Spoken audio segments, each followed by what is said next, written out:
and he's going to look to put him inside his pocket right now. I've got PVISION as the favorites, but NiP off the back of a local LAN victory, maybe they're feeling it, and I think we're ready to go live. Ladies and gentlemen, this is Group B, opening game for PVISION and NiP.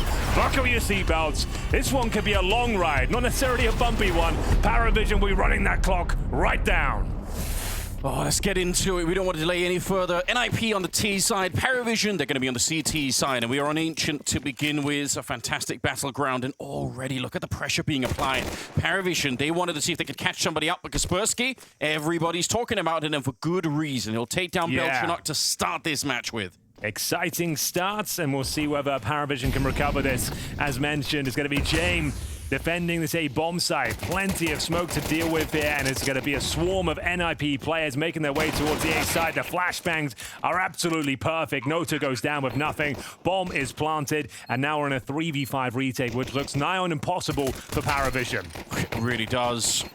Zilio going to come up with one kill there, but Wrinkle, he gets one in return, and things are just getting worse all the time. Sway is out. Asilo, the last one left in a 1 versus 4. I doubt if there's much you could do here. He's just going to get chipped away by the Glocks. No real headshots at the end, just a lot of bullets.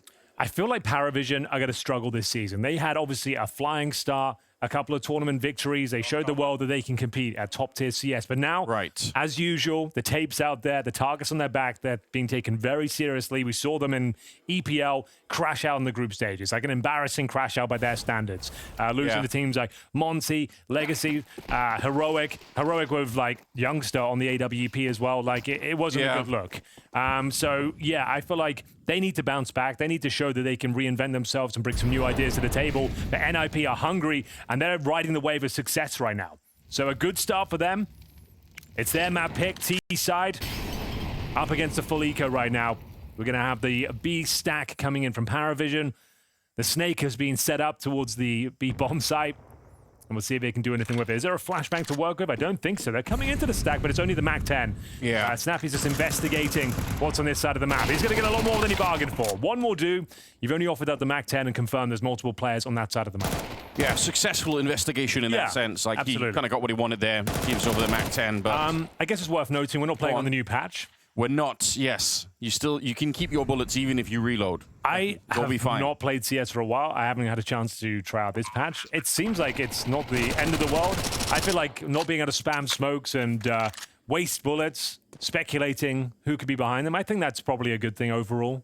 It'll take some time to get used to it. I think it could be. I think that's exactly the issue. Is in the beginning there are going to be so many mistakes where people will just by default they'll spam a wall 3 times, you'll reload, and then you're just throwing 27 bullets away, and like people are going to do that a lot in the beginning. It'll be funny, but after a while, I think people are going to get used to it. I think we'll see like a resurgence of the P2000 as well.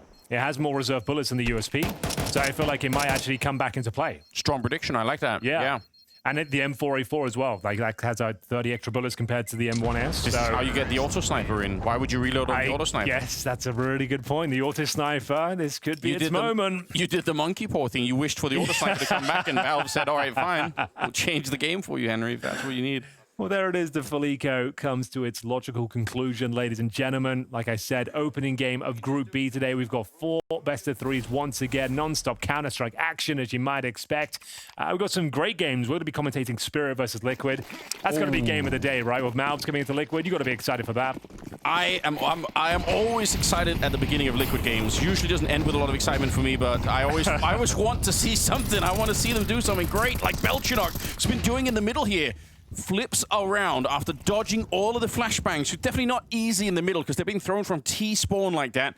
And then he takes down Ken right at the start. So beautiful entry into this round for PVISION. Obviously, in their minds, they would love to win this round. So first spy round that they've got, they need to do something with it. It's a nice opening kill here. PVISION in the 5-on-4. 3 players outside the A bomb site for NiP. They haven't taken too much damage otherwise, but they are operating with the Galils. How many teams would keep the MAC-10 on the CT side? No, almost none. You very rarely see the MAC-10 being brought into a gun round on the CT side. You try and get rid of it, you'd prefer a 5-7, honestly, but we'll see if Zelo can make it work. He's got the MAC-10 and a flashbang, big grenade towards the red room. Nota, one of the absolute star players of this squad, taking the brunt of the damage. We are going to have Kaspersky He's actually got some decent territory under his belt right now. 5-4, sure, but this will be a B finish. And in terms of the Utilanders, they've got a smoke. They'll use that towards shore. Molotov at long, flash in. And I suppose we just hope for the best, but they have to push the CT smoke themselves. Are they feeling brave? Oh, they're going to go right through. And I think PVISION have already decided we're just retaking this one. They've got a long flank coming through T-spawn, so they're saying, we are happy to let you have the bomb plant. You get the bomb side even. We just want to make sure that we have enough people alive to retake it afterwards. And, oh, the timing is magnificent. Belchinok gets another one, and that is really going to upset this T side. And he just disengages as well. There's still plenty of time, allowing his teammates to step up next, and step up they shall. It's James with the backstab from hell, and it's a very clean round there from PVISION. Perfectly played. Great teamwork, amazing comms there. Like I said, disengaging from that scenario, not losing your life at 20 HP, just remaining a threat in the back of their minds. That's so well played. It's the kind of discipline that a lot of, bigger and more brand-heavy teams are lacking. Yeah. They don't have the troops under control like that. I feel like that's one of the cool things about this PVISION team, because they are, like, some of these guys are really young, but James, he's got them, he's taught them well already. Oh, he's in the James system. If you follow her, you will win. It's very difficult to play against stifling CS, frustrating. And now NiP with a decision to make here. Tactical timeout, or maybe technical by the looks of things here, as we will see Snappy discussing things with the admins. Well, I'll tell you what, in the meantime, I didn't get to play the patch either, Henry. That's because I was playing Deadlock with Nitro. So you're playing with Nitro from NRG fame? Yes. Okay. He was carrying me, obviously. That's, is how it is. Did you guys win? We did win, yes. Nitro has a mean doorman. So a doorman, okay. Doorman, yeah. Okay. So it's good What was the times. stack? You, Nitro, and who? Devil Walk. Wow. So an okay, eclectic mix of old school random people. Counter-Strike. Just random people thrown into there. It's good. I would say I could play with you, but I've got my MacBook with me. Don't think that's going to work. You can install Windows on the MacBook. It'll be fine. Yeah, just do that. Yeah, you get to work. Jailbreak my MacBook. Exactly. Get to work. All right, ladies and gentlemen, we've got the Mac-10 out. This time on the T side, it's going to be a mixture of AKs, Galils, and SMGs. Nota, Belchinok. They want nothing to do with this. It's going to be shutting it down early. They're looking like they are more than ready to take these fights towards middle. Significant damage towards Shush as well. But here comes Kaspersky. Not going down without a fight. Brings it back to a winnable situation at least. 4-on-3. Nota's low. What a shot that is. All right, the round is back on. They really weren't lying on the desk when they said that there's a good chance Kaspersky is just better than NiP. Yeah. And you see it in some of those moments. He is so efficient. Doesn't even take any damage there. Super confident with his crosshair placement. Perfect taps. And now it's going to be PVISION on the back foot. They're the ones starved of information. They're pushing towards A main.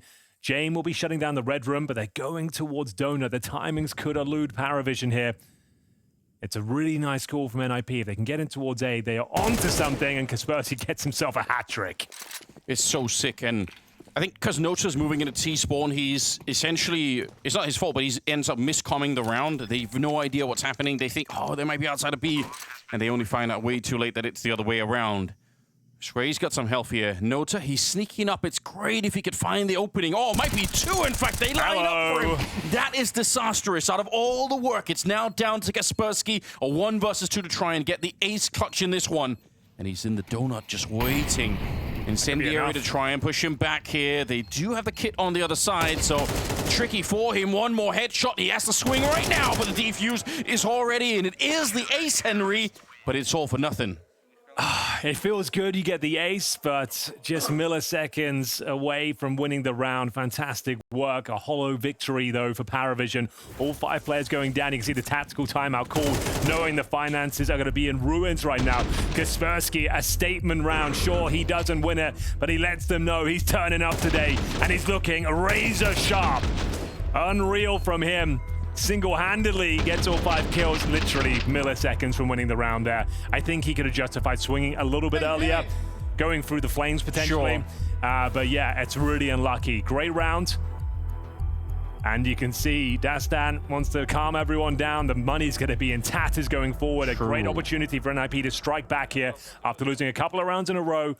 Getting the bomb planted. There will be some resources there, but this is a very, very important round. It'll be indicative as to which way this half is going. So they have to buy. I think NiP have no choice. They know that they're on breaking point on the CT side, but the money is actually still pretty good for PVISION. They still have the AWP. They still have 4 rifles. So sure, you're forced by, but you need Kaspersky once again to step up and go above and beyond. We saw a lot of battling towards middle at the start of the previous round. This one's more default. Gonna be going through the B lanes here. Kaspersky dodging and weaving the utility, making his way towards the cave. Very passive, tentative hold from PVISION. They don't want anything to do with these initial duels. 3 players stacked in the B bomb site. It's a calling card of PVISION.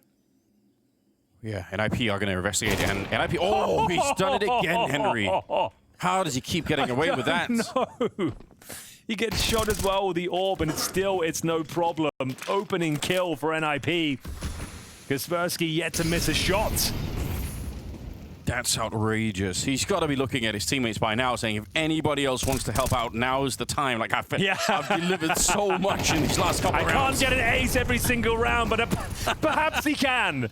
Another kill, this time a wallbang. He's going to be a real problem for PVISION. They're looking like they're playing better team CS, but the individuals are shining bright for NiP. Snappy will swing in with the Tech 9. Kaspersky will get his 3rd in the round.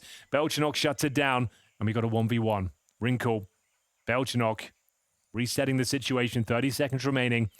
And Belchenok actually peeling away. He's going to go for a reroute through middle by the looks of things here. Just so sick, and I wonder how many 1v1s he's been against Wrinkle, because he immediately read that Wrinkle was going to spend the time here to go search. He might actually go for the A bomb side instead, Wrinkle. I think he might just keep going into CT spawn. Is he going to... I don't think he has the time. Yeah, he would probably have to run, but now he's very, very exposed. I think Belchenok's absolutely outplayed him. Not about aim here, just about the position alone. That is sick. Yeah, really nice play there from Belchenok, understanding what he was up against. The threat of the CT being on the bomb site. He had to check every crevice at the bomb site. Belchenok's already vacated, made his way through middle. Back towards that B ramp. You've got zero idea. It's just a very good call. And shout out to Kaspersky again. What the hell is that? Taking down the AWP with just a dry peek. And then, of course, you get the wallbang cleanly as well. He gets himself 3 kills once again. So he had an 8 in the previous round, 3 here. And it's still not enough to win a round, Anders. Tactical timeout, yeah. The coach is feeling the pressure. These rounds are dangerously close. So bear in mind, it comes down to a 1v1 again. Lost bonus accumulating, and now you can buy once more. It'd be more of the same, and you can break through. You win one of these rounds, you're in charge of the finances at that stage. But if you take the full eco, you allow PVISION to build up their resources. So it's a very important moment once more. That's got to be the conversation in the NiP camp here. We've got them right on the edge. We just need a little bit more, and we'll be fine. We'll be right back on track. Well, back-to-back 1v1s, yeah. And we're going for a strange one. We've got the UMP for Shush. Okay. Double Mac 10s, couple of rifles, and you can see average damage per round. I don't think the graph even goes high enough here for Kaspersky. He'll be off the screen soon. Yeah. We're entering the... Nice grenades, dude. That is actually pretty... They triple naded towards the red room, and look how much damage they've done. Devastating, isn't it? Yeah. Note on Belchenok, not enjoying life for the moment.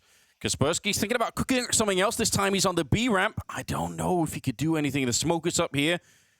We'll see how the discipline holds up on the PVISION side. If they're going to keep their eyes on that B ramp, or if they will let go even for a second here. Look at it, he's thinking about it. The opportunity, they're going to re-smoke it here, but he really wants to find something. Oh! That is a ridiculous headshot. Takes down Cello, and now tries to push forward here. Wrinkle's going to fall next, but the bomb is being planted. What is Kaspersky on today?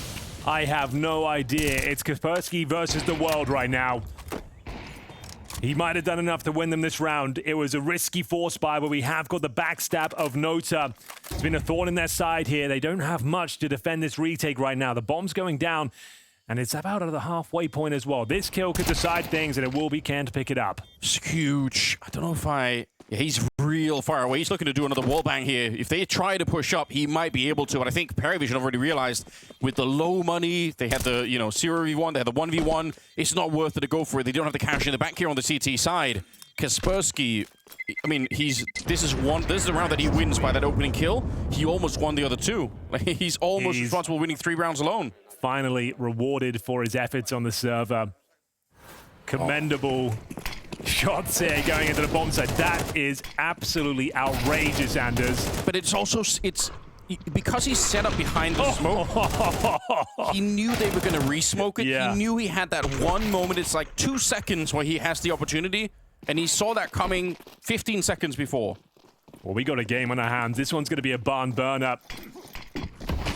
We'll see whether the reinvestments here from PVISION will be enough. Concessions for sure, not able to purchase all the utility they would like, and we're changing the pace once again. NiP going for a contact play in towards A main. We have got one player setting up with the utility, can smoke off towards Donut and CT spawn. It's exactly what Snappy's going to be providing for them. Flash in, deep breath, in we go. Belchenok to defend. Yeah, he puts up a bit of a lurk smoke himself just to try and stop them from immediately swinging towards that donut position. Makes it a bit more uncomfortable here. We'll see if they can get a quick bomb plant. I think that's going to be key right now. Get that bomb planted right away, and then the pressure is on PVISION. If NiP win this one, they are back on track, and there's not going to be a lot of money left on the CT side either. Could he do it one more time? Kaspersky. Oh, he definitely can. Oh, he's locked in, isn't he? Just a couple of bullets let go. Gets one more headshot and sprays down a second. You're absolutely right, Henry. He could do it again. James and Belchenok. It might even be time to pack it up already. Yep, it definitely is. Their money is completely busted. The one-man army, the one-man show is dominating the server right now. Kaspersky with aces, triple kills, double kills. So much impact across the board, and he's done it once again. Those 2 kills towards the temple secure the rounds. 13-4 right now. James, the only player to survive. As per tradition, he'll take the AWP going forward. But he looks ice cold out there as well. He's not even really celebrating. Kaspersky just taking this in his stride. Look at him go. Such great understanding of every single moment. Transition from the burst into the spray. Just so good. It's not what the Star was hoping for, that they were going to run into this caliber of Kaspersky, but he's absolutely here now. 13 kills, I believe, and a timeout being called. I guess it makes sense. You've run into the same player a number of rounds. How do you stop that? How do you mitigate that? They were even very passive. They were far away. They weren't up fighting him. They're not dying to him in the middle or anything like that. He's out hunting.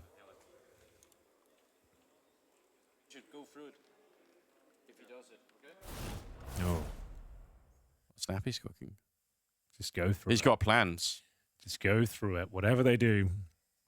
What have they got? The AWP. That could be that B Molotov, right? The B incendiary, like sometimes you can just smoke it and run through, and you don't have to care at all. They only have to deal with James here. Easier said than done. He is kind of the master of this sort of round. I've said it over the years many, many times. 4 USPs and a James orb is more than enough to win a round. He knows where to position himself. Oh my God, nice shot from his way. Nullifies Kaspersky pretty early on. That's pretty massive. Just slaps him away from the bomb site, but Snappy realizing, you know what, if the USPs are here, maybe James isn't, and that's a good call. He does get the kill anyway. I think you're right to be respectful of James AWP. He's such an intelligent player. Yeah.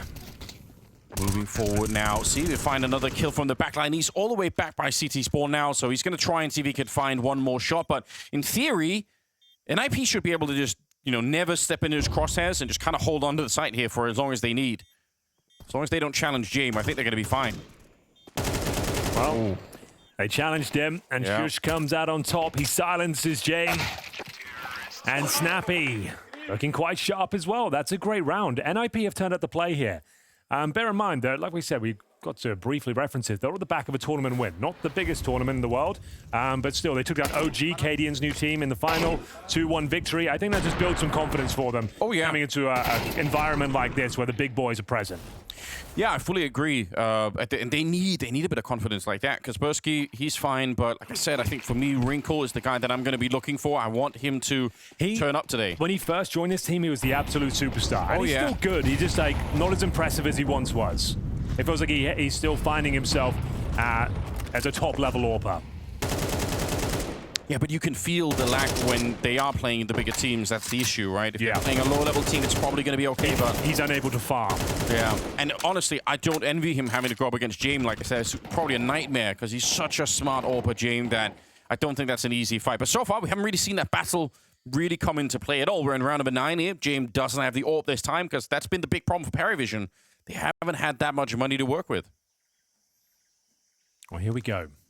A moment's respite from the carnage. The slowest round we've seen so far. Spread across the map. This might be the... Oh, we've got smokes and flashes going in towards middle, courtesy of Snappy. Smoke down towards red, flashes over, trying to gain some mid control here. Molotov down towards Cubby. No one home on the CT side, but I tell you who is ready to fight. That's Kaspersky. Low HP on a few of these players as well. Huge advantage for NiP, and this is the shot he loves the most. This time not as clean, but follows it up with a good spray.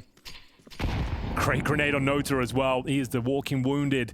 Isolated in the corner. We'll be hoping to get one kill. Not going to happen. Pre-fired in the corner. And that should be round, Anders. Spots one. Easy kill there towards Zway. Belchenok will fight back, but you're already considering a save. You're too low to even consider this one. NiP are looking sharp, dude. The confidence with which they take that cave. Yep. You can tell the protocols are really... I mean, it helps that Kaspersky is, like you said, his favorite angle. Yeah. I even wanted to say, like, why are PVISION even standing there? At this point, you just let him have it. Yeah, just let him have that one. Not worth it. Yeah, this is really impressive stuff from NiP.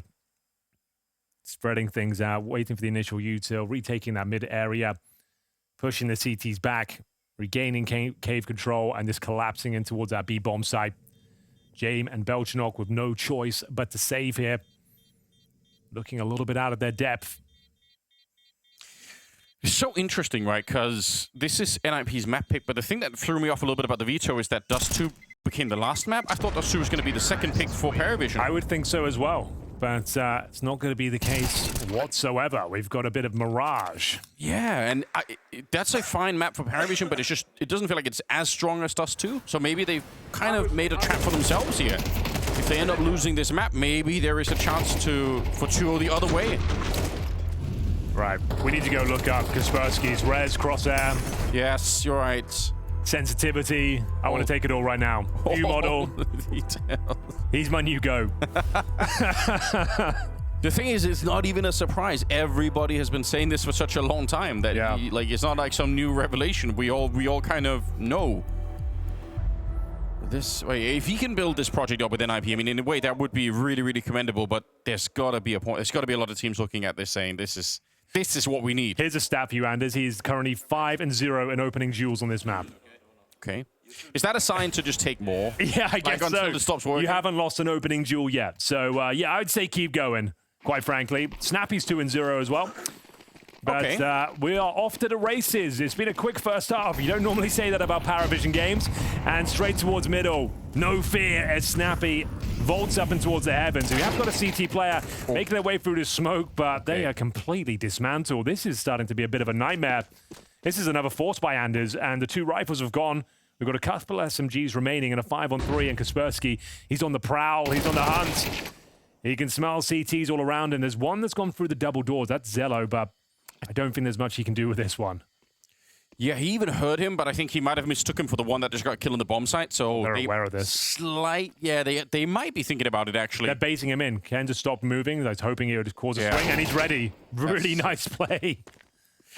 He's laughing, man. I mean, he made him look foolish. Also, think about the difference, right? In the beginning, we were saying, well, who's going to help out Kaspersky? The team is helping him out now. They're actually doing real work. So now the team as a whole look terrifying. And I must say, the time to kill in the middle there for Ken on the first shot was so impressive. There was no time to react there. You either headshot him. Even the problem is they don't have the AKs on the CT side. I mean, even if you had headshot him, it wouldn't have mattered. He killed you right away. Jame saving a FAMAS somewhere in those A hallways, and they are looking for him, not with the most passion, but they're out there on the hunt. Okay. He actually saw the top of his helmet. That's pretty impressive stuff. What a game we are being treated to here. An absolute masterclass on Ancient from NiP. I didn't think those words would be coming out of my mouth today, Anders. It's been a very long time since you've a maniacal laugh as well, knowing you've just absolutely owned him with the sound cue. That is sick, though. When's the last time you were excited about an NiP lineup? Like, you could say, this could do some When damage. Wrinkle first joined, and I went to an event in, like, Abu Dhabi or something like that. They were playing on the stage against Mongols in the final. Wrinkle was like, wow, this kid is amazing. He's the future. Oh, no. Okay, let's see what happens here. Fine. That was the last time, and then they kind of fell off a bit. Right now, though, I am very interested. I'm noticing NiP. Noticing. Kaspersky almost had a third kill. He almost killed James trying to get around the corner. But there was a moment there where the 5-7 was doing dreadful damage. Now, it's all subsided just a bit here.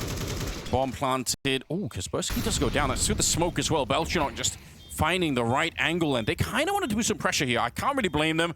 I feel like PVISION need something, really anything. They don't have that much in the bank going into the next round. A little bit to buy with, but if they could do something here, it would be great. Belchinok with one more kill, and it leaves Wrinkle. Oh, another headshot. Belchinok, 3 kills. The first one through the smoke, and a very unlikely round there for PVISION to win. And one they desperately needed. This is, yeah, I was going to say, have they actually got it? They do. It's a close defuse, but those opening kills from the 5-7 goes down to the 3-on-3, but they managed to pull through. Belchinok stepping up just when they need him. They need these last round as well, I would say. NiP looking way too comfy out there. It's the Cubby surprise. Nice work from Zwei. Belchinok getting kills through the smoke as well certainly helps out.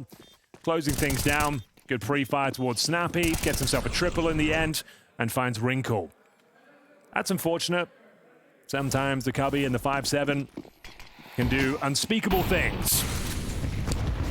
Already at the last round of the half. I know, right? Where did all the time go?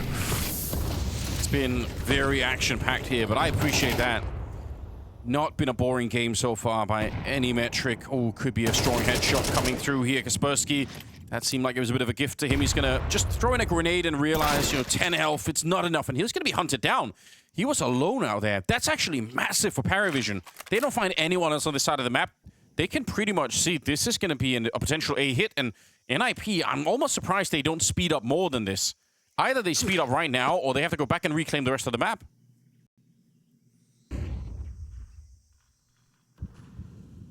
It's a very slow approach, I must say. PVISION not rotating that many people over. That's a big mistake. Dota goes down. Belchinok next. Okay. In spite of the fact that Kaspersky died early in the round, they're still very competitive here in NiP. Look at it, clear 8 rounds on the T side of Ancient. That's magnificent work. Zwei and James, who's dead now, unfortunately can no longer contribute to the round. So, just Zwei, he's got 4 kills in total in the first half. Pretty much everyone has, except for Belchinok, who's up at 12. But the rest of PVISION have been very muted in this one. Wrinkle, great triple towards the end, and a massive performance from NiP at the start of the series.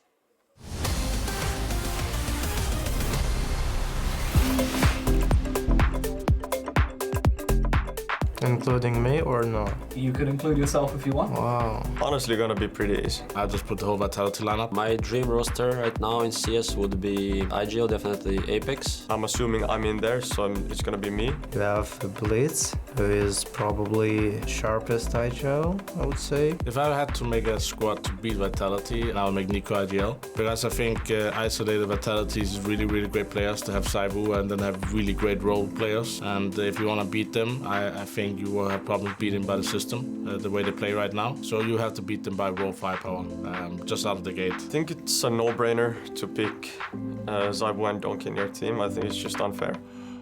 Yo, oh, it's the bend of that end of the scope is so ridiculous. I don't think it needs any extra explaining. Like, they're not crossing each other's roles. Yeah, they're the best currently. I have no idea how this roster might work in terms of relationships, like how they're gonna get used to each other, and if it is even gonna work. But Donk is Donk, Zaiwu is Zaiwu. Hopper, I would say Zaiwu. I would put Donk because I think he's probably the best driver in CS right now. I will take Monesi. I will take Donk.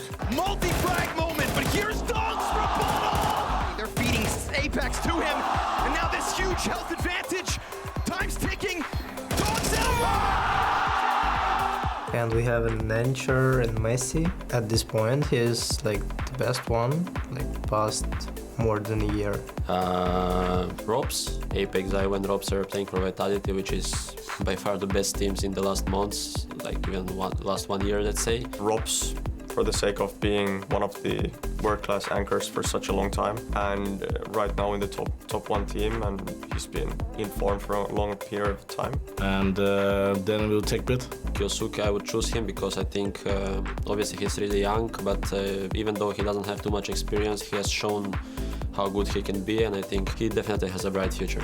Kyosuke, This is just Kyosuke, everyone knows. I think you also take Kaiosuke. And the last player, I would put Monesi as a hybrid. I just think Monesi just has the class, just has the talent. He knows all of the situational utility.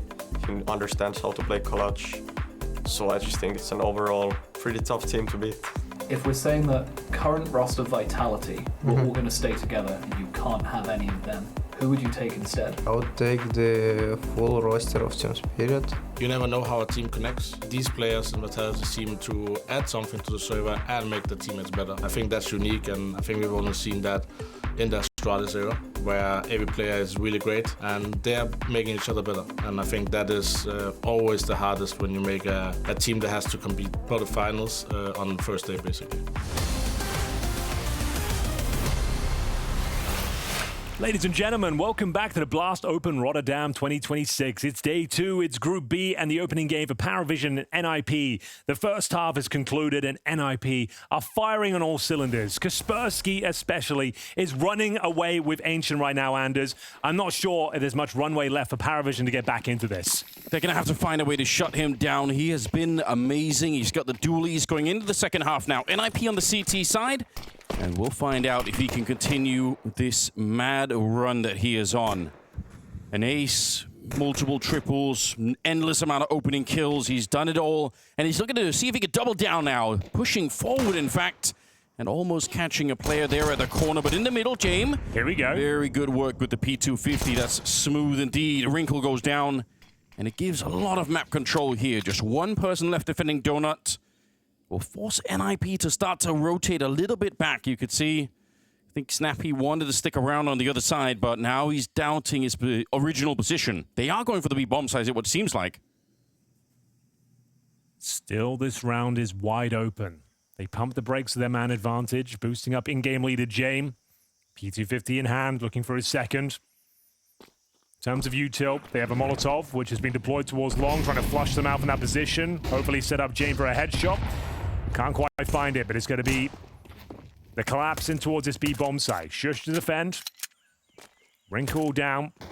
30 seconds remaining. Not too clean with the Glock, but the Julie's coming to life. James will take care of him, and this is looking very promising now. Shush dealt with, and we go down to a 2v1. Snappy was well cut out for him, Anders. Yeah, I'm almost surprised that NiP stayed alive for this long, but Snappy, could he do it? The bomb is not even picked up at the moment here, and he read that very well. He knew that they were going to come looking for him. Now he peeks right in, and unfortunately, Belchinok has stolen that USP, so he's going to be able to take him down very, very cleanly. Good work coming out, and honestly, PVISION needed this pistol round. If they wanted to stay competitive, I think they had to win this one. Oh, absolutely true. Problem is, Anders, it's never that simple, is it? We all know what's coming in the following round here. A 4-spy, 5-7s, MP9s, always a dangerous, uncomfortable round. Yeah. And there it is, Deagles. MP9 for Snappy.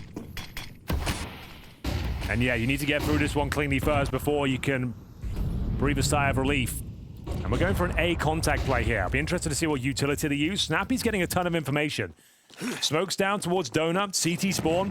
Molotov in towards the temple position. Belchinok leading the charge, looking very promising. Unless they take massive damage through the smoke, I think they should be absolutely fine here. That's always the big challenge, isn't it, at the A bomb site? Just knowing whether or not you can actually get that bomb planted in time. But so far, so good. Nothing is really connected with them, so they're just walking away from this. Bomb is planted, and now they can tuck in at the back of the bomb site, the back of those hallways. And they still, throughout all of this, they've had Cello just playing towards T spawn. He heard them outside of B as well. He's going to be found, but how much closer does it actually get them to doing anything? They might just look for exits. He just looks for exits. Keep all 5 alive here. Contain them, sure. You know what they're going to save. Oh. You're trying to take them down like that. You cannot win this round, but you can make it very costly and very uncomfortable as Ken will slip his way out of the donut room. Looks like a couple of kills will be found here. They might go down with a blast. Yes, they take 3 players down, Anders. They'll remain with an MP9, 5.7, I think a MAC-10 as well. So not a bad 4-spy. You'll have another opportunity to cause some damage going forward as well. So a slight hollow victory there. Sure, you get the round over the board, over the line, sorry, but there's still danger going forward, especially when Kaspersky's hitting shots like this. Wrinkle, bit of a master with the Deagle as well. 3 in total as the blast that eluded his way.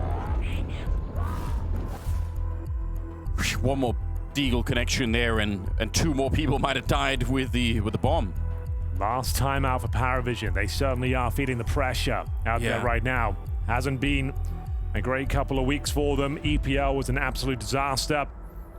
One of the favorites to make it to the playoffs crashed out in the group stages. That's what I thought. I thought they were going to be going really deep in that tournament. Yeah, didn't happen. Well, you'd be a fool to underestimate James. Absolutely. Hardworking. I'm sure he knows kind of what some of the issues are. They can definitely bring this one back to life. They're making all the right moves so far, but again, just another dangerous round. They are still favored, don't get me wrong. But the shots NiP are hitting right now. Oh, there is a missed red room smoke, just to know that. Shouldn't be a huge deal. They don't really have the range to really punish it. Might have been blocked. I don't want to say missed. It might have been blocked. Yes, it is possible indeed. We actually do have a Mac 10 once again stolen. Makes a little bit more sense to use it this time, I suppose, but they're really far back. I feel like with the SMGs and everything else here, it'd be fun to see them try to force a bit of a battle somewhere on the map.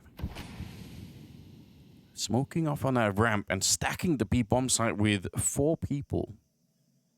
I mean, if they go A, then it's Can back there at the back of the bomb site, not much he could do.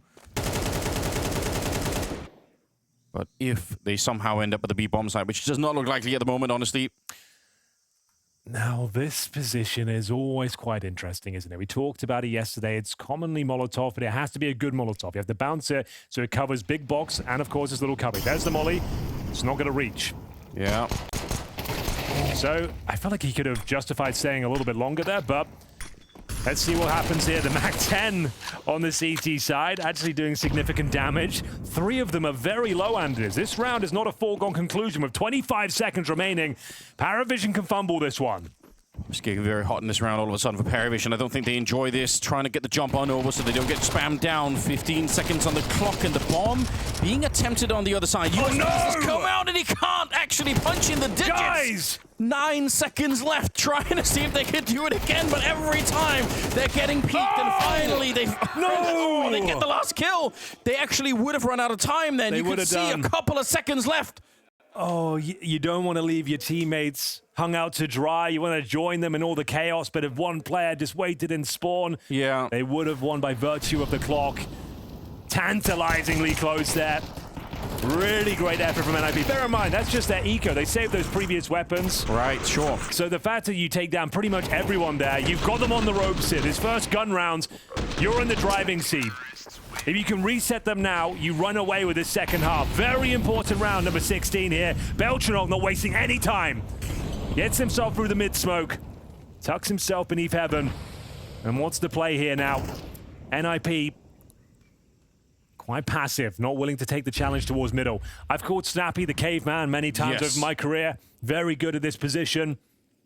The in-game leaders always seem to step up and understand the timings, the wall bangs, how to lock out their opposition. You're not going to be him in a duel, my friend. Not this time. I was going to say, Belchanok's the only one that's even had a bit of a chance, right? He's up to 14 kills. He's been keeping PVISION in this, but Kaspersky rocking up with 20 kills now. And Snappy back here, like you said, very strong position. Unfortunately, him and Shush were communicating then. Oof. You could tell they were sort of, you know, figuring out where do we want to be. They were in transition, weren't they? Okay, that's not ideal. After getting the opening frag, they have a man disadvantage now. It's going to be Kaspersky, the last line of defense. But what a unit it is. See whether he can find heavy impact here. He's going to need at least 2 kills, Anders. There's the first. Has he got another one in him? He absolutely does.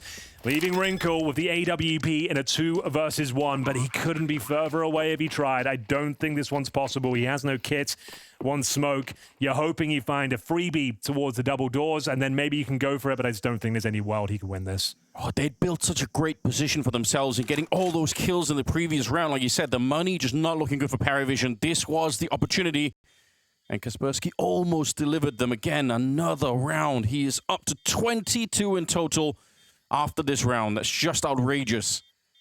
A Wrinkle can't do anything but look for maybe an exit kill if he's lucky, but we'll see if they actually go this way or through the middle. It seems like they're going to dodge him completely. Important work. In spite of the fact that they lost Belchuk at the start, who's been their key player up until this point, they still find a way through, and probably the majority of the issue here was that repositioning between Snappy and Shush in the cave position. You could see they were looking at each other. They were trying to figure out where exactly are we going to be standing here, and it just ended up backfiring, unfortunately. Nice attempt. Not good enough this time, unfortunately. It's going to tie up the game, 8-8. And now a big mid-control attempt here for NiP, but look at this speed here. They don't have the bomb with them, Henry. They're going to be taking the B-bomb site, but the bomb is in T-spawn. Somebody forgot a very important part of this. That's okay, so ridiculous. Anders. It might be part of the plan. James has got this one covered. They said, go kill everyone. We don't even want to plant the bomb in this particular round. We'll keep all 5 players alive, and I'll pick it up later. Don't worry about it. Dad's got this.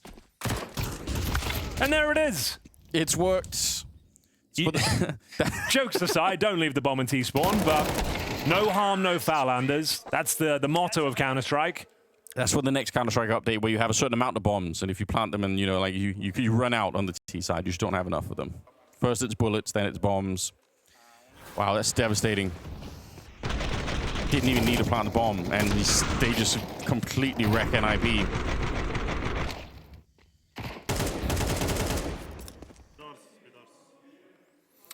Indeed, he is B-Doors.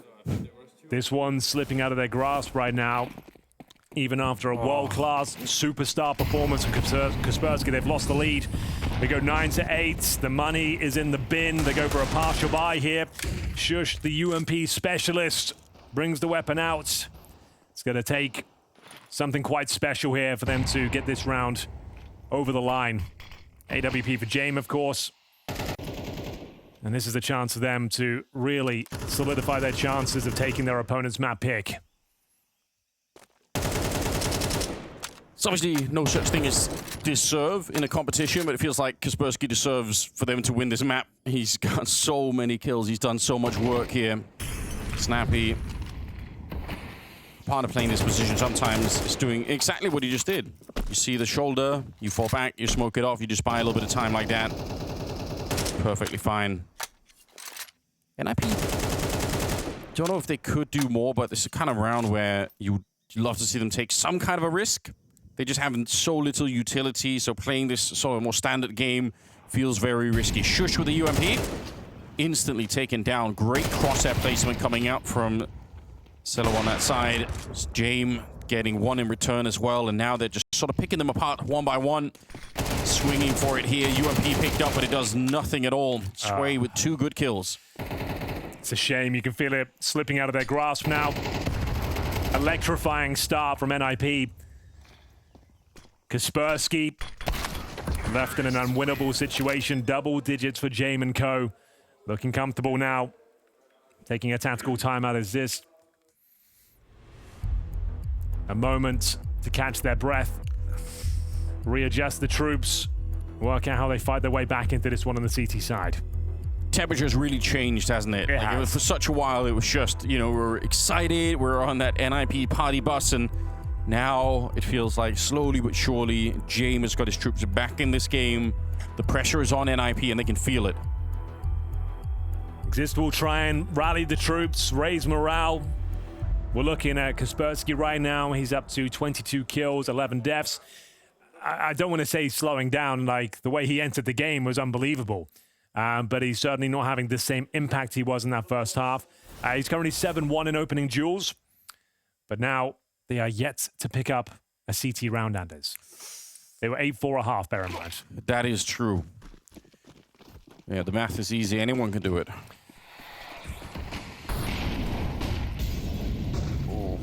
Jumping right into the Molotov there. Kaspersky starts the round with 75. That'll be the end of the world, but a bit annoying perhaps. And again, they can't really get the mid-fight here. NiP, they've been fishing to fight someone in here, and PVISION have not given them many opportunities. They've thrown in a couple of grenades, but mostly they've been staying away. Nota with a jump just to take a bit of a peek here. The bomb now slowly leaning back towards the A bomb site. So they might try See if they can create a bit of noise, or they might just run it back to the B-bomb side. Honestly, it's hard to say. Yeah, they've dropped it down. Classic kind of game round where you're spending a lot of time to set everything up. So they will re-smoke that red room.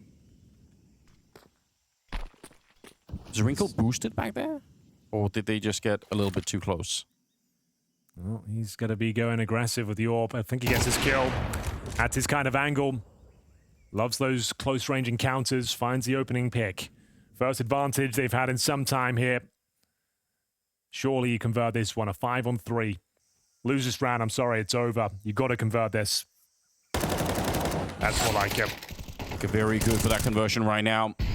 Kaspersky steps up. Wrinkle, obviously, the star of the show in this round. Oh, no. Belchinok, he's just so low on health. I was going to say otherwise, a 1 versus 3, I think it'd be doable the way that he's playing now, but with 13 health, I doubt it. Importantly, they win the round, but also they get 3 people alive here for NiP. It's very crucial that they keep this going. Oh, absolutely. They've got the loss bonus on their side right now, but yeah, your first round on the board, you want to keep numbers up there. 3 players survive, and the money should be absolutely fine going forward. I think they had about $6,000 in reserve on each player going into this round. That was the boost, you're right. And like I said, that's his sort of angle, that's his play style, getting up close and personal. And we will see a 1-round game here, ladies and gentlemen. Burning through those timeouts. NiP are the worst Tier 1 team at winning close games since July. Okay. Can't really break that down right now, but it doesn't sound good. No, it seems like they run out of steam towards the end of it. That's not what you want to hear right now if you're an NiP fan. Ken's been burned in the middle. It's one of the few rounds. But again, even that mid-fight for PVISION, look how quickly they disengage from it. So many teams, they take mid heavy on the T side. They go, they push Donut, they push that red room, but more of a hit squad here, PVISION. They show up, they get a kill, they run away. Well, that's the dream start. You get an opening kill, you don't take much damage for your troubles, and you can just group up, collapse into a bomb site, knowing you've spread the defense very thin indeed. But speaking of defense, we have got Kaspersky ready and waiting, playing the pixel gap. It's going to be dropping the smoke, looking to block here, Anders. Doesn't want to be part of the fight. Wrinkle certainly does, and he'll find Jame. Ooh, they're going to be running through it. Yes, absolutely on top of him. Very, very smart move. That could be enough to win the round. They're so far removed from this here. 4-on-3, you're smoked off. You have to go for the temple. Thankfully, there's no further T-side utility. They've got a couple of HE grenades, no defensive util. They've got an AWP and 2 AKs. That's so much to give away as well on the CT side. I know that PVISION are getting close to winning the map right now, but at the same time, do you really want to throw it all away here? They're looking like they are attempting to get closer, but Snappy, 1 more pixel, and he might just be dead. Straight up. Good peek coming out from Sway, and Snappy, he's close enough, but it does not matter. Great work from Sway. And Wrinkle, I don't think this is it's doable any longer. He doesn't have the health for it. Oh, I feel like that was a sign of desperation, perhaps, for NiP. I feel like PVISION, for sure, in that moment would have called the save and said, we're just fighting another round. They lose so much in this one, unfortunately.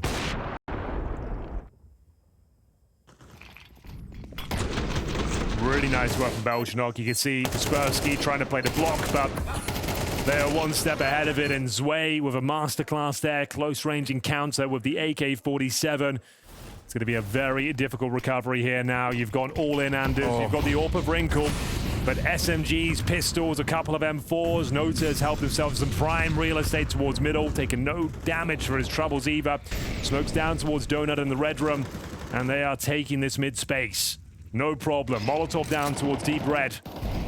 Makes things very uncomfortable with the CTs now. You're lacking a lot of information. Just making sure they flush out the close-range proximity as well. Wrinkle, though, fancies it. Knows they need something here. He has to do the heavy lifting in this round. Picks his head over, and Jame willing to rip it off. But that was the mid-fight that NiP have been fishing for quite a while, and they get it in the round where they just don't have the utility or the weapons to really do anything. You got to wonder if that's part of James' design here. To say, we're not going to fight you when you have all the weapons in there, but yeah, if you're down to SMGs, we'll try and give it a shot. Silo walking up. It's not a bad idea, and somehow he does get the kill very cleanly. Snappy traded out Jame with a shot. It's fallen apart for NiP. It is a close game, but right now they can't put it together in spite of all of the efforts. Another great double kill for Kaspersky, really trying to get the job done. Now you got to retake 2-on-1. It's possible, don't get me wrong, but you got no util. No kit, man disadvantage, and James looking down with his sniper towards your position. He actually takes him down. We've got a 1 versus 1, and Zwei is low. All of a sudden, this round becomes much more possible. Zwei's repositioned very quickly, so he's going to be here right away. Such a hard clear right now.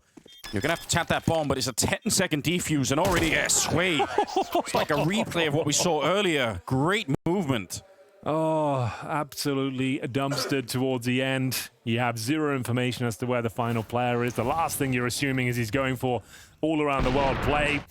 James, patient as ever, takes down Wrinkle. And bear in mind, Anders, that was the force fight with pistols and SMGs. Their money is going to be very low now. It'll be more of the same. Kaspersky is going to be gutted. They don't get this one over the line. He's 7-1 in opening duels, 25 kills to his name, and it's still not enough. Those are stat lines that should win you the map pretty much every time. That's so many openings, but it's not been enough. They are putting some pressure on the A-bomb side, but again, the bomb is really far away, so they're not really fully committed here. Belchinok is checking it out, and he's saying, there's nothing to report. There's nobody in this site, it feels like. Marcelo's been playing outside of B pretty much the entire half. He's been listening for footsteps. He's been counting who's out there, so they can rely on that. Nice crouch and tap away. Wrinkle is dead. Doesn't really matter if they lose that fight too much because the bomb is surely going to be planted on this side. There is a double setup there in the donut, so I don't know if they could try and do anything. Maybe a little bit of a spam coming through. Nota goes down. The bomb interrupted. Could they keep it alive here in NiP? Maybe a chance for overtime if they could get this round. Quite a bit of money, or some money at least, on PVISION still, so not going to be easy, but this might be winnable. Oh, certainly true, Anders. It's on a knife's edge right now. Belchinok down to 3 points of health. No further T-side utility as well. They're waiting for mistakes. They're waiting for the backstab to come through. We have got Belchinok making his way through towards middle. Will it be enough? Can his teammates survive? James goes down. And here comes Belchinok. Kaspersky, of course, one step ahead of him, and I think they have done enough to keep their head above water for now. Zwei, drop from spawn, and it's not over yet. They'll find double digits themselves. That's just right at the end. They managed to get it through. I really thought PVISION had that bomb site, but the double setup there in Donut doing so much work. And again, they call upon Kaspersky. He just is a force of nature in this game. Stops the bomb right there. That was Nota trying to put it down. Gets this kill so he doesn't get backstabbed as well. What a beast he's been so far.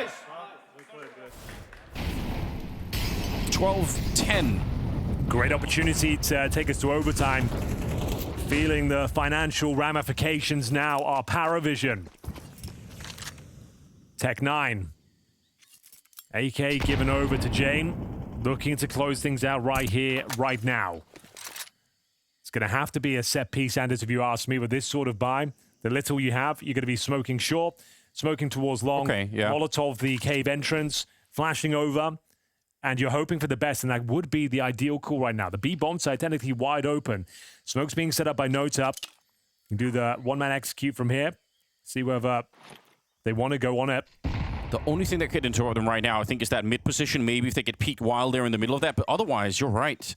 They do have a good setup for it here. Shush, just trucked as they come onto the site. Kaspersky, always good to get his a bit of a wall bang to take him down. Kern's going to be dropping Silo, and the bomb is being planted even as we speak. So they're quick on that at the very least. PVISION, 3 versus 3.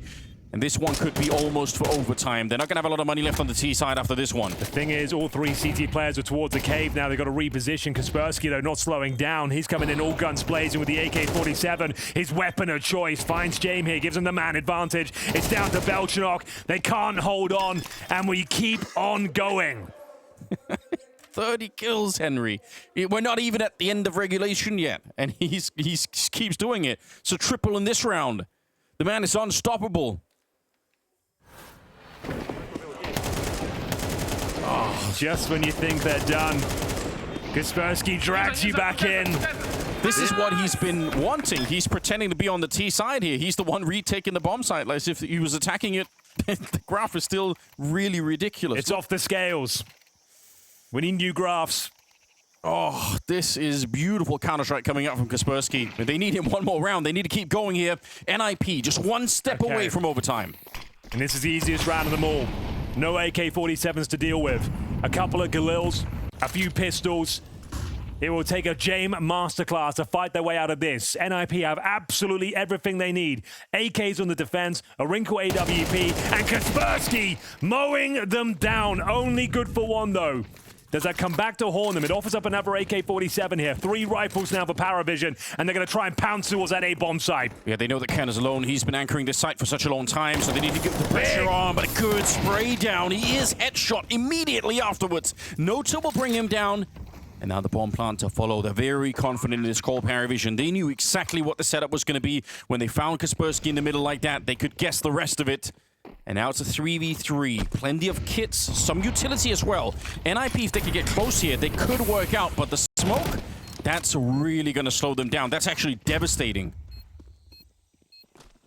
Moving forward, though. Not slowing it down at all, but they all had to rotate back into CT spawn. And now going for the A-bomb site. Shush trying to move forward here. Straight shot down. Nota with the amazing kill. And Jame on his own trying to keep it alive inside of the bomb site. I think time has run out here. Wrinkle is hunting, but it won't be successful. Nota to end it. And look at the devastation here on NiP. They thought they had this one in the back. They thought they did. What a great game to kick things off here on day 2 of Blast Open. It was PVISION down and out. They were getting absolutely bullied by Kaspersky out there. He finishes the game on 31 kills, but it's nowhere near enough. Jame and co get it over the line. We got Mirage coming up next.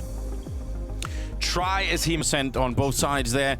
So there is a chance that NiP could have a bit of a hotter start, but at the same time, I think the desk is right. Kaspersky, he was so red hot on Ancient. Surely he can't keep doing that on a second map. I think he might be able to. It's a fragger's paradise, and it is the pick of PVISION, admittedly, but we'll see what they can do with it. Kaspersky with a world-class performance to kick things off here. It wasn't quite enough.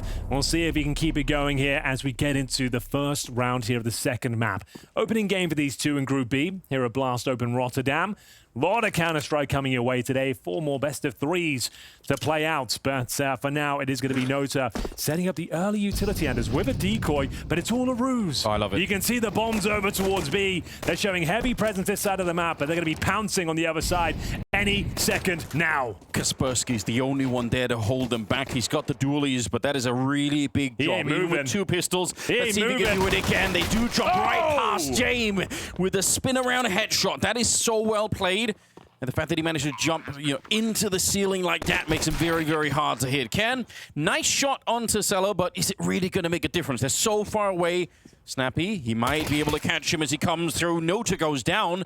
And that sets them up. Maybe they can keep that 80% win rate alive here, because the retake is looking pretty damn good right now. Snappy looking to come in and attack that bench from the high ground. He does see the head, running headshot as well. Snappy, that's a great shot. Jame gets taken down, and I can't believe it. Somehow, NiP have found a way to win the round. The war cry fills the arena. It looked like they had no chance there. The perfect fake coming in from PVISION. It had all the bells and whistles, double smoke, decoys, Molotovs, 2 players showing presence. They get the opening kill. They take down the star player. Look at this. How you don't win this round, I will never know.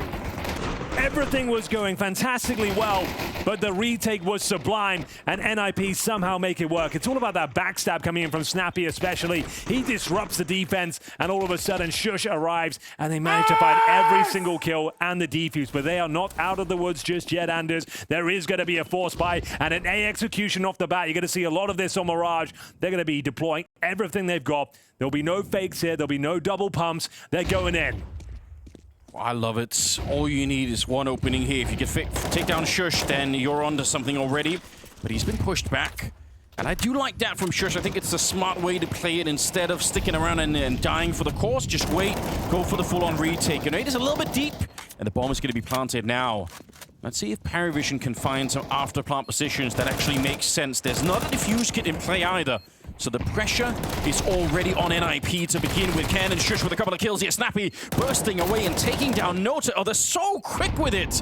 Never mind the defuse kit. They've got all the kills in a couple of seconds. And Jame back here. What could he really do? That smoke is up on top. Yeah, it's a 10-second defuse, but he's got no chance to stop it at all. That is efficient for NiP. Very nice, Anders. Gonna need more where that came from. The problem is, sure, you get the bomb planted again, but not many kills coming in there. True. It should be not a force buy, but there'll be some investment going forward into this next one. They'll have $2,400 plus the bomb plant. I'm expecting Tech 9s and Kevlar going forward. Probably no rifles, but I've been wrong before. Maybe there is a chance they go all in. I don't think they will. I don't think you have to. Let's take a look. So yeah, Tech 9s, smokes, and we're just doing the same thing again. Why not? You got the bomb down before? I mean, give it another go. We'll see. You could see the plan for NiP was not to contest it, but to just fall back. But this time, Shush is a lot more committed, so falling back is no longer an option. He has to fight to the death here. So taking two of them with him, that's not bad at all. That M4 in the back, I don't know if anyone's going to be able to pick it up, but they'd love to do that. Through the smoke, Kaspersky, that's just James being unlucky, but it slows down the bomb plant as well. And maybe NiP will just be jumping on them. The flank is coming in as well here. Belchinok right in their face, but he's about to get shot in the back, unfortunately. Yeah, there's wrinkles showing up. Shway in the back. Against 4, I doubt there's much you can do here. Grenade on his head. He does spray down one more, but he's down to 12 bullets here, hiding in the corner. They're not going to give him a fair fight either. I thought there was a well they lined up from there, but the HP was just too low. Still, these rounds are competitive. They're getting the bomb down. They're finding at least 3 kills each and every time. So the money's going to be nice and strong for PVISION going forward. You can't really say the same for NiP. These reinvestments in the weaponry are going to be expensive. And it could cost them if they get reset in this first real gun round now. Great work from Kaspersky. If you're just joining us, managed to post 30 kills in that first map of Ancient. They don't win it. I don't think he could have played any better if he tried. That did look like a lifetime kind of performance. Yeah. So many openings. So let's see then. What have we got? No orb for James, but it might not be required. Is that a missed window smoke? I didn't catch if it was blocked. Yes, it was. Thank you. Yeah. I wasn't sure if it was blocked or not, but it is certainly missed. It's not ideal when you got the AKs out. But so far, all they're doing is in a bit of a holding pattern at the top of mid anyway. Yeah. All right. A moment's respite. The carnage comes to a close. We're going into a more traditional round here. Pretty big miss there by Wrinkle. Felt like that was his all day long. Doesn't quite convert it. Still, again, Anders, no harm, no foul. No one died. It's okay. We can recover from this. Another window smoke. Does this one land? It's James, of course, he's going to. He's going to say. He doesn't miss you, Till. He's got that on lockdown. That's good work. So we're going to go for a B execute here. Maybe just a B contact play. We'll see what they've got left. Couple of smokes. Ideally, you want to be smoking towards the window and towards the arch. I think they only have 1 smoke remaining. So we'll see what they've got up their sleeve here. Nice position for Kaspersky. He's going to be baited in by Snappy. I say that. Snappy's been dislodged. It's down to Kaspersky now to step up. Oh, right on top of him. It's not an easy fight when they're running over you. What a blinding shot from Belchinok as well. Can't believe he hit that so rapidly. But they're gone. Yeah, they can't do anything. They don't have the money in the bank either in NiP, so very well done. Like you said, low on utility for that execute there, but as soon as they got rid of Snappy by the bench, part of that setup kind of disappears. So it wasn't even about the smokes necessarily, it's the Molotov back there. Oh, the Molotov is everything. That was the bait and switch setup. Snappy's supposed to take all the aggro for Kaspersky, and then he can get multiple kills there. Sure, he got 1, but Snappy being taken out of the equation made things very, very difficult indeed. Ideally, like Kaspersky, I think, taking that initial aggro and taking those first fights, but not meant to be, and it will be the first round on the board. As I mentioned, the money is going to be low for NiP, so saving these weapons are paramount going forward, especially the Wrinkle AWP, but there we have it. Zello getting it done, taking down Snappy, and then Kaspersky gets 1, but traded out very quickly by Belchinok. The baby squirrel stepping up. Doesn't sound intimidating when you put it like that, but you put him in a server, though. No, he is an excellent talent. Came out of nowhere, lighting up the scoreboard each and every time for PVISION. Did fantastically well at EPL, but they didn't win many games, but his individual form was wonderful. But we'll see what they can do now as we take the first tactical timeout. Exist knows the resources will be running low with the reinvestment. First time out of the game used. This is where James wants them, though. He's got them scared. He's called nothing but set pieces, 2 A pumps, and a B execute pretty much off the bat there as well. Right. so important, I think, early on to prove that you can damage that B bomb site, because it does kind of force the CTs to be more respectful. It generally is the weakest part of the map. That's where your in-game leader normally resides. Yep. If you think for FaZe, you've got Carrigan there. Alexi B for Na'Vi, for example, is where the weaker player normally lies. And that's exactly true here. We have Snappy on this side of the map. So it is a common protocol to try and take that bomb site. That's why Wrinkle's going to be bolstering the defenses now, trying to dissuade them from that idea, that philosophy of targeting the weaker players. Yeah, now that he's here, it does allow them to move Snappy all the way over in towards the middle. So big reliance on the sniper in the hallways. We're going back to B, boys. Okay, this is a perfect call from Wrinkle. He should get one, dismount. But the thing is, if he goes down with nothing, Anders, he is completely alone. The round is over if he gets one tapped here, which can happen. I don't think it will, but it can happen. Yeah, you're right. One single shot here could end everything. Oh, they almost don't even peek him. That's such a narrow angle. He's got the first one, but they know what's up, and they're not going to give him another chance here. Great work. Actually, a bit of a nightmare scenario. Might just be the same outcome. Yeah. They actually not. He ran into the Molotov. Oh, wait, hold on. For no reason. What? What has happened? He ran into it, Henry. I'm so confused. Why would you do that? I can't. Well, that's going to be... Now the round's back on. They weren't even considering this, Anders. Yeah, we're going to have to call the psychologist to figure that one out, but unfortunately, if they end up winning this round, they were not even going to think about going for this one. They think, you're going to kill yourselves? All right, well, yeah, we'll have a look. Oh, but it might have tempted them to something that wasn't possible in the first place. Maybe it was psychological warfare. Maybe it was, yeah. James is on such a next level. He's sacrificing his own players just to get more rifles from the enemy team. All right, fair play to Snappy, but at the end of the day, yeah, they did lose more rifles than they otherwise would have there in NiP. What a strange round. Well, not for PVISION, quite happy. Again, you know, even in spite of the fact that they didn't get the immediate headshot, their read of the situation is expert. As soon as they recognize the AWP is there, they know what the weakness is, and they hunt him down. A change of setup, change of pace. Wrinkle, the thing is he took so much damage on the first interaction. That was the real problem. Well, again, not Okay, let's have a look here. Okay, it's unfortunate. Like, I guess he didn't realize how far he had leaped towards that bench. Like, they still win the round. No harm, no foul again. He was so excited by the prospect. He was doing so well. We do save an AK-47 in the hands of Snappy. M4 for Kaspersky. I'd say swap those weapons over. Give Kaspersky the AK, but what do I know? It's not to turn it into too much of a, you know, of criticism against Wrinkle, but that's where having a really strong AWP makes a difference, because if it's m0NESY or Saiwu in that position, you're trying to hunt him down, there is a chance they're going to get one more kill. Yeah, right. And that makes a big difference in that moment. So, difficult one here for NiP, but certainly possible to win it. In-game leader with the heavy artillery.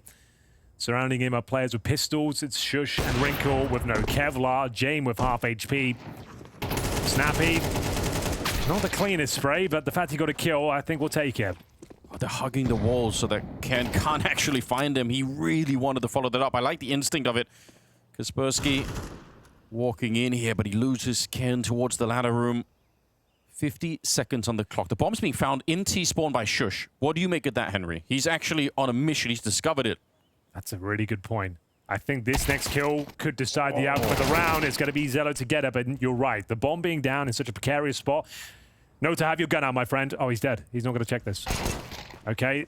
Yeah, they've done this. They left the bomb in T-spawn on Ancient as well, if you remember. They did do that. You're right. Yeah, it's a good callback. Oh, shot in the back. You could see the confusion. It's happened again.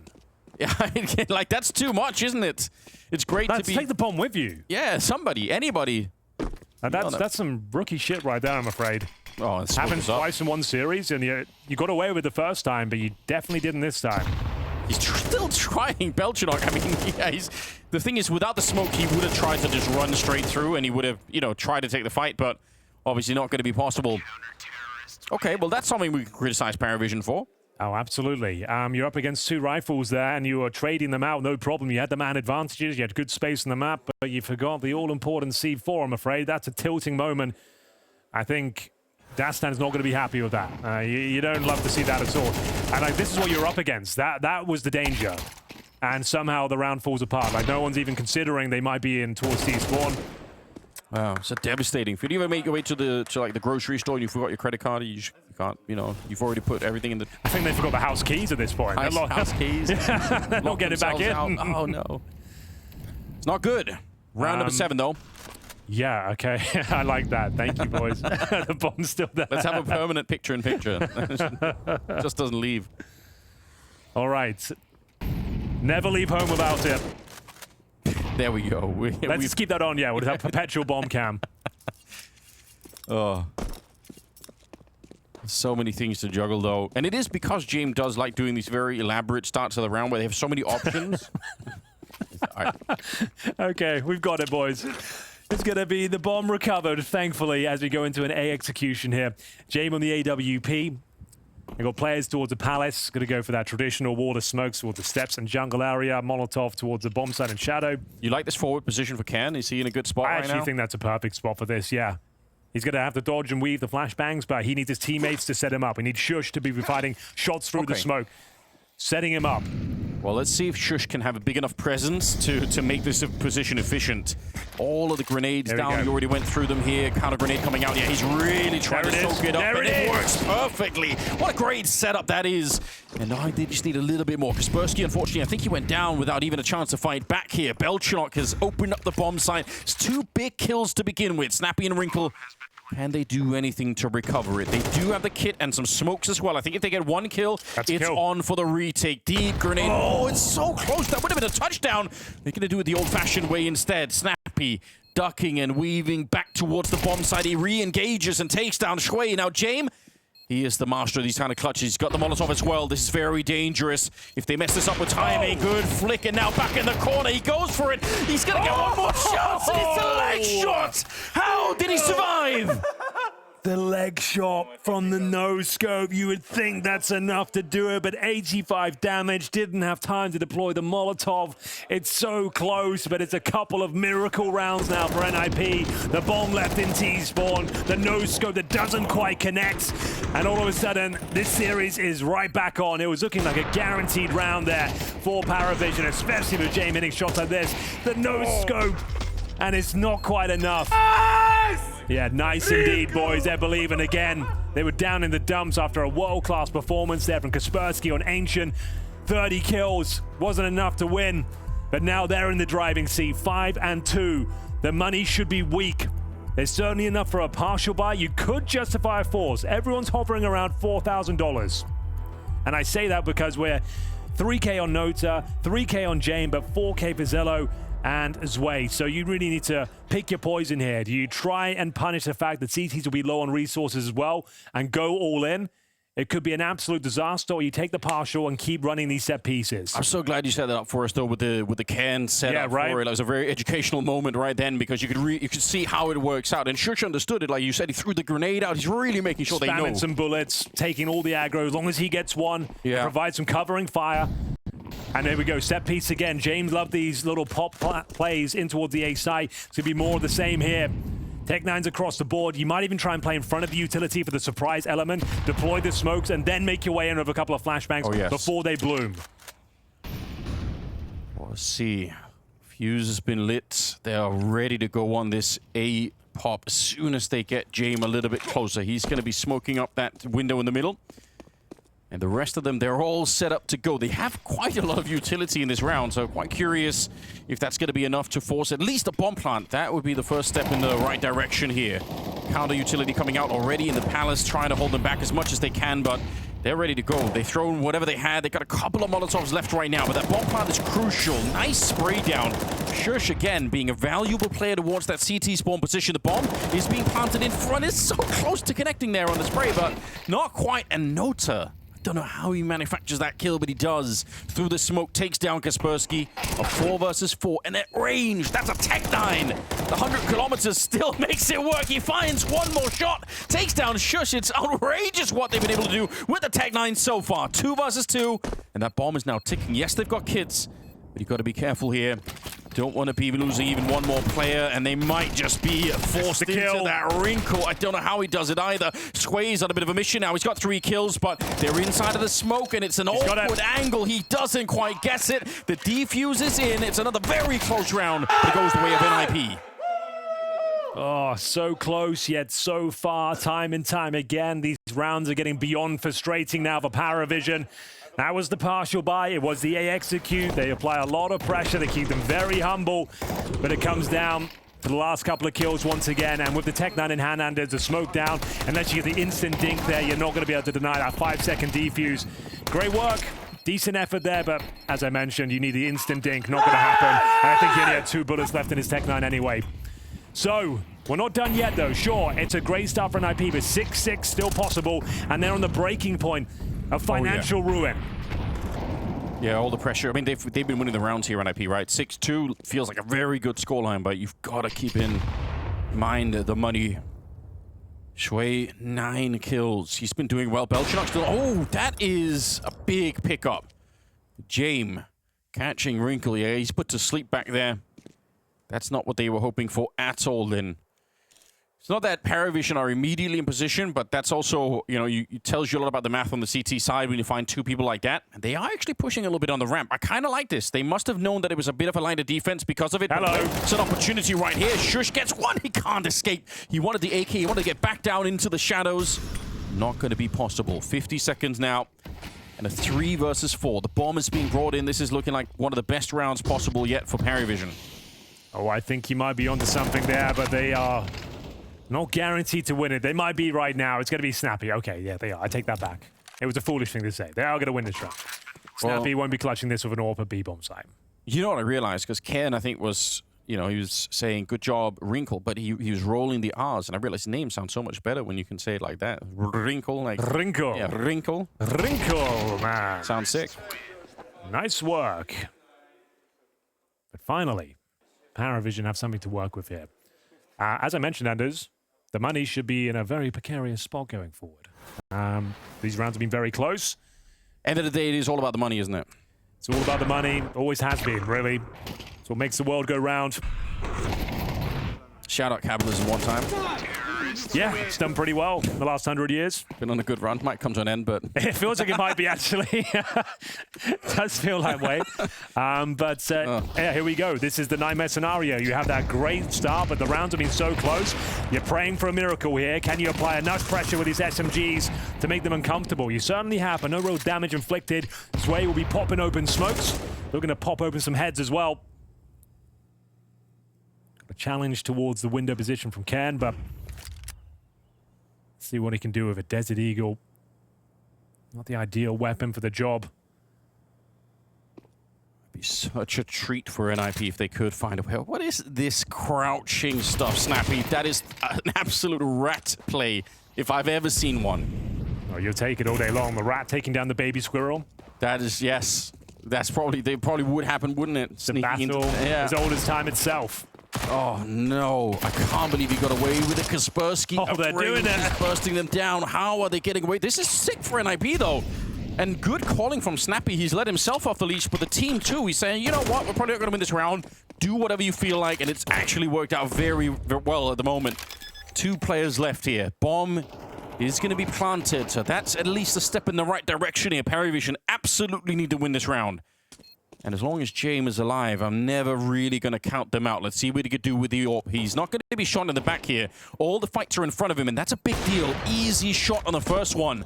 But now they know they have Molotovs. They can burn them out of this position almost forever. Start throwing those grenades, boys. There we go. There's one. Tap that bomb again. They can do it one more time. There's another Molotov on Snappy, and surely that's going to be thrown in. Wrinkle gets the job done, but wait a minute. There's a Molotov on top in return. And without the kit. Can't do it. Oh, no. There's no way to win the round. Okay. It's not the cleanest finish. It doesn't feel great, but you got the round over the line there, Anders. The Molotovs do save the day. No kits in play. You can see some sacrificial players trying their luck at it, trying to get on there in the last final couple of ticks. But great start. NiP managed to farm a couple of kills and had a massive man advantage. But big brain James does manage to come out on top there. Beautiful stuff. Closing the gap now. It all started with this little maneuver in towards T-spawn. MP9's causing a ton of damage, making things very uncomfortable. They pull it back. A 3 versus 1 for James, but he got the Molotov deployed. Who threw the Molotov from the T side? We didn't see it on the replay. I don't know. I was lost in the source myself. Chaotic round. And a timeout call by NiP. We go to a 2-round game here. We said 6-6 is still very possible.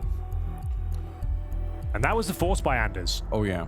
So I'm not sure where the money's going to be at. It might be eco territory. There it is.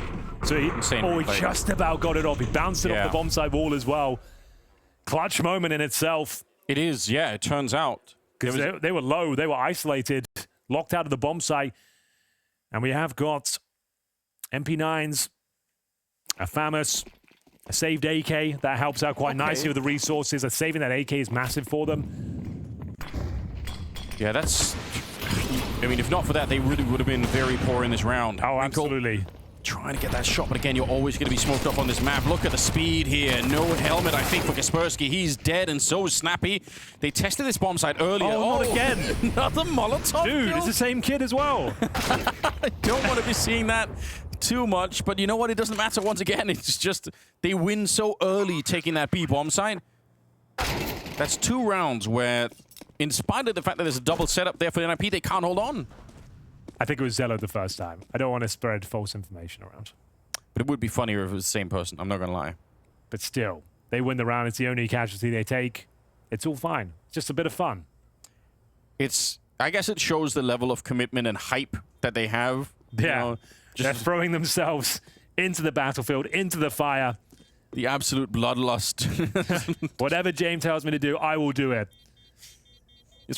Yeah, because it's worse to disappoint him. You know? Yeah, exactly. I wasn't baiting, James. I wasn't baiting. I was in there. Oh, that's sick. I love it. I do love it. We've got to get a replay of that. I think this one was more excusable. I think he just probably, I think there was so much chaos there. I think the first one was probably a little bit funnier, but we'll see. Yeah, no helmet for sure. Here's that one. Yeah, he has no idea. Super unlucky. Just could. All right. Really, really unlucky. Come on. He was low HP. Got his kill as well. Yeah, indeed. The Flying Starlanders, they were 6-2 up. And now clutching at straws financially the last 3 rounds. All in the past. Down to the SMGs once again. The Deagle for Kaspersky. He is not lighting up the scoreboard in the same fashion he did on Ancient. He's currently 5 and 10. Maybe run out of gas here. Well, it is the CT side. He did slow down on the CT side of Ancient. Maybe he could make a return on the T side. He does do his best work with the AK-47. Yes, okay. That is absolutely fair. We've got an A finish here. An old classic for James. Should be no problem. I can't see a world where you can defend this with the MP9s. But I'd love to be proven wrong. Yeah, those are the best moments, aren't they? Unfortunately, you might have been absolutely right here. It's blown open. James not really making this too elaborate. Jump in the fire. Yeah, there you go. Got to step into it, you know? Nobody died this time, but it's keeping them on edge, I suppose. 3 versus 5 with a bomb plant as well. Just not the start, not the ending that we're hoping for here for NiP. Beautiful start, really, but they haven't been able to hold on. The money hasn't been there, and James has been warming up this team. Good kills, all on Wrinkle. A 1 versus 4. If they don't fight him, they cannot really lose this round. It's the only way they can do it. And even then, it's absolutely fine. Cut right down the middle of 6-6 here for map number 2. Quite like Arena Counter-Strike. Let's get into this one. Oh, a very loud and warm welcome here in Hong Kong. You like this? Now the people here is amazing. It's insane.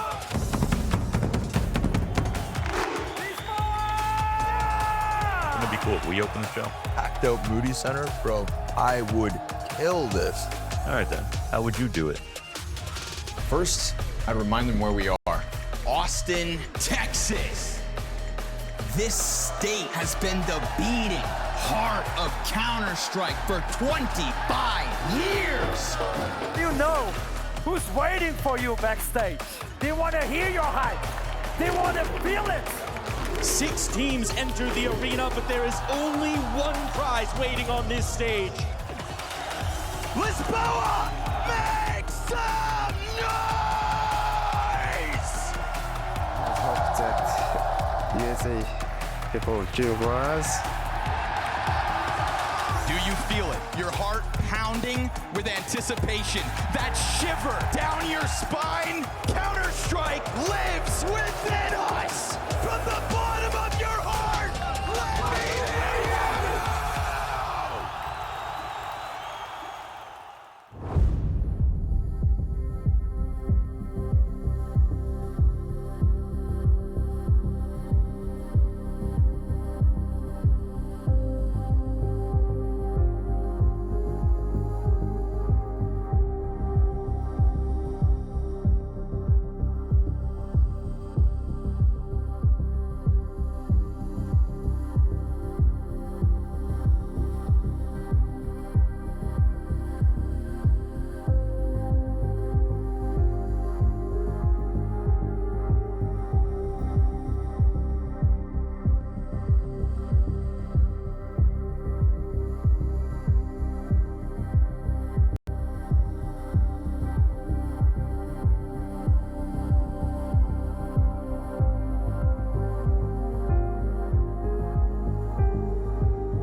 First map of Ancient was an absolute barn burner. We had Kaspersky posting 30-plus frags. He couldn't hold on. He couldn't maintain that level. He bottoms the scoreboard after the first half, going 5 and 10 unders. He needs to find that form once again because NiP were in the driving seat. They were 6-2 up, but PVISION have managed to claw their way back into it and are looking for that 2-0. It was looking very, very good for NiP, but I still think there's hope. There's still a chance they can make it out. Do want to take note of that smoke kit combination that's on the PVISION side. It is a round winner, but PVISION themselves not good at winning pistol rounds on this map. We'll see if they can pick up this one. They're in position. There's so many people here already. Good headshot, Belchulok to start the second half, but the return is almost immediate. Kaspersky and Cairn coming in with the shots. Wrinkle to be added to the mix, and somehow, in spite of walking into a giant stack here, they've still found a bomb plant. Sneaking through James. That needed to be an instantaneous headshot, and it is not. Nota now. 1 versus 3 in a very awkward position. He does read it well. He knows where the next fight's coming, but he's down to 3 bullets. Come on, you're not even going to reload. You're trying to see if you can push forward. Oh my God! How close is that? As close as you like. One more bullet would have done it. He's already playing the new patch. Exactly. You hate to see it, but it will be both pistols landing in favor of NiP. They managed to convert the second round 4 spies in the first half as well. See if they can do it once again. It was on a knife's edge, but no retake possible here. James had an opportunity for a double kill, but head on a swivel. 2 bullets. Yeah, he needed 1 more.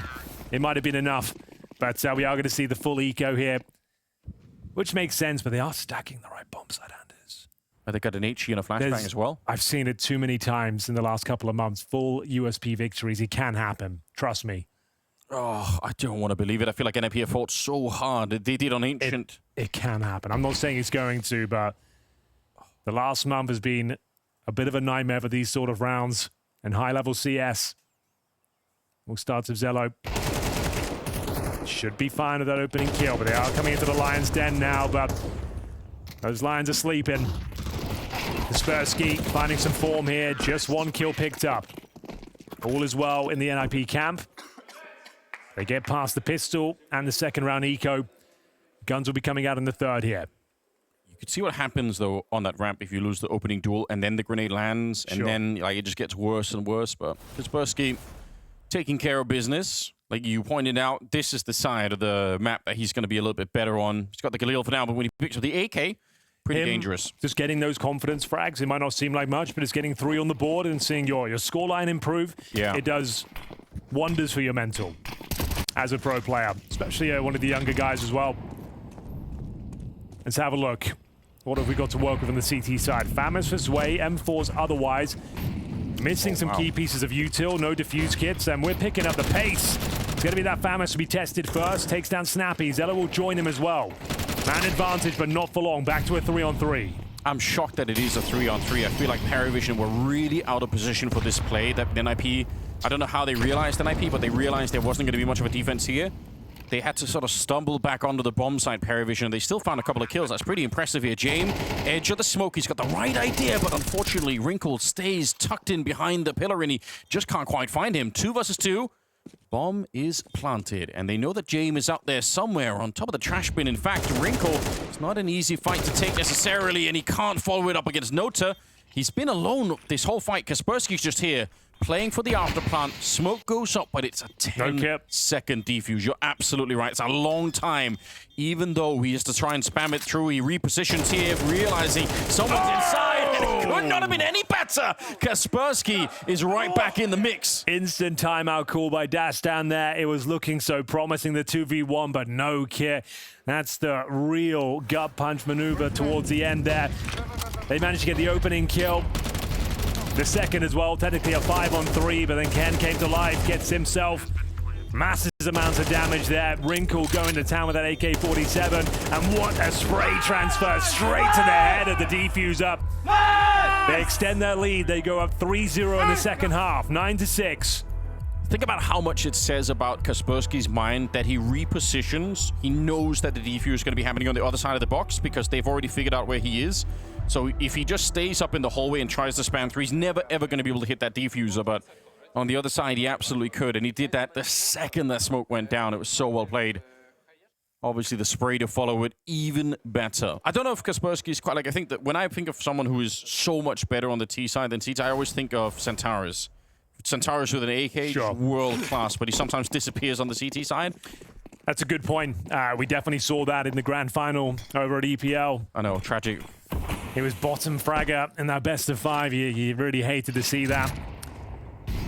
But for now, quite significant investment, I would say. We have got Zwei down to $500. He's dropped the M4 for Zello here. Okay. So it's not a force buy, but they have got enough firepower here to make this one quite interesting. Normally you want to see some sort of boost, a gimmick play to try and get in the opening frag, like boosted towards short or underpass. But he's currently just burrowed away on the A side, hoping the cannon fodder can take the aggro away from him. Oh, well, that's not bad either. Actually doesn't take much damage for his troubles there. Gets the opening kill. Shush needs to be careful here. Starts to creep his way up towards that A ramp. Nice damage towards the M4. Should be enough for Shush to convert this kill. Gotta be careful though. There is somebody right next to him as well. Yeah. Don't want to be giving a chance here. It felt like Sway, if he'd taken one step there, he might have been able to punish it, but now instead he's in trouble. What a headshot. That's ridiculous. He pushed himself off the ladder and still somehow found the kill. They keep going. Kaspersky now to take down Belchinok. And Nota and Jame, they don't have the weapons here. They don't have the health either. Nice headshot. All on Jame. Nothing he can do, I'm afraid. USP only, saving up the AWP in the follow-up round here. Partial investment. Started off with man advantage, but couldn't hold on. Fancy footwork from Shush, getting himself close to the bomb site. Shut down the initial threat. Took a dink for his troubles, but overall pretty smooth sailing here as we go 4-0 now in the second half. Double digits for NiP overall. Maybe a kill here for James, being a nuisance as you might expect, but taken down in the end. Back to their winning ways or NiP. That's pistol and round conversions in both halves now. 4-0. That was the opening frag. Beautiful deagle shot here. God damn, that was good. Scary moment. You thought maybe that could be rolled into something more, but it wasn't. Not this time. 10-6. NiP had this kind of a lead earlier, and then PVISION clawed their way back. Same thing kind of happened on the first map. This time, NiP would love to keep going. Dust2, the final map in this one. A map that PVISION certainly play quite well, so could be an uphill battle all the way through for NiP if they want to keep going. But the fact that Kaspersky's come alive in the second half, I think, is a really good sign. Wrinkle also, I said at the start, I want him to be playing better. Really has been. He even was playing well on Ancient, so give him some credit for getting some good kills in this match. Kaspersky's navigating that mid position. They've got the bomb in the middle as well, so this seems like it's just destined to be that A bomb site. I think he might be onto something there.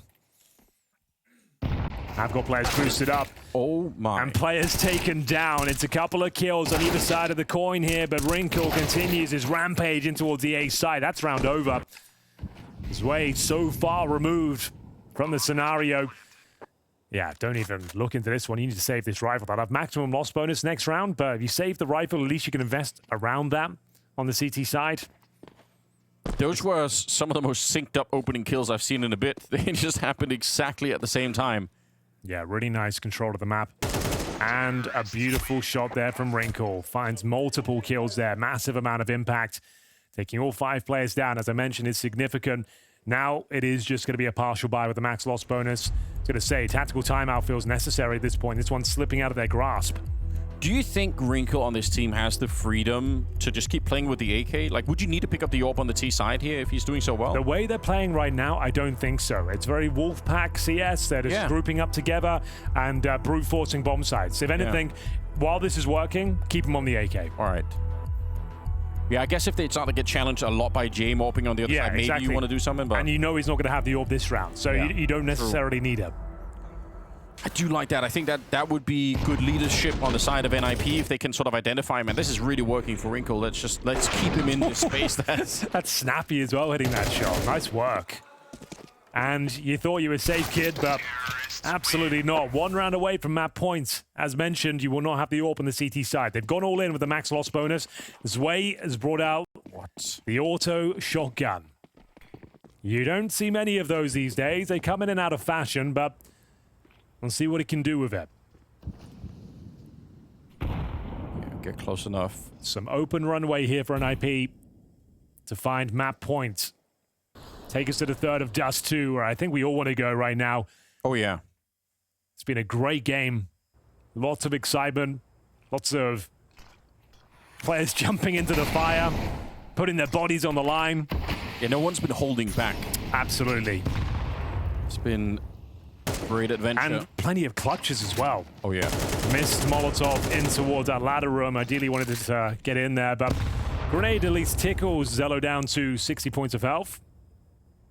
They're investigating that A ramp all at the same time. This is going straight in here.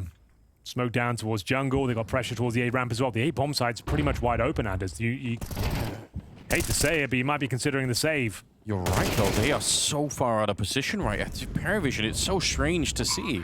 Normally, you always have at least one CT by that CT spawn position over by the ticket booth. You want to be able to hold on to that. Kaspersky's gone down.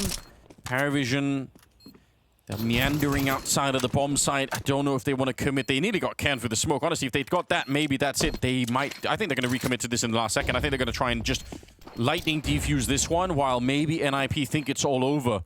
They're still at the ramp they are here. going for it? Yeah, I think they are. Then they're going to slow down. Belchinok, he gets the first one on cam, but he was already low. Shush gets one, and now he knows they're all on the site. It might be a bit of a graveyard here on the A-bomb side. Unfortunately, the defuse not going to happen. Wrinkle with a great spray down. It's a nice attempt.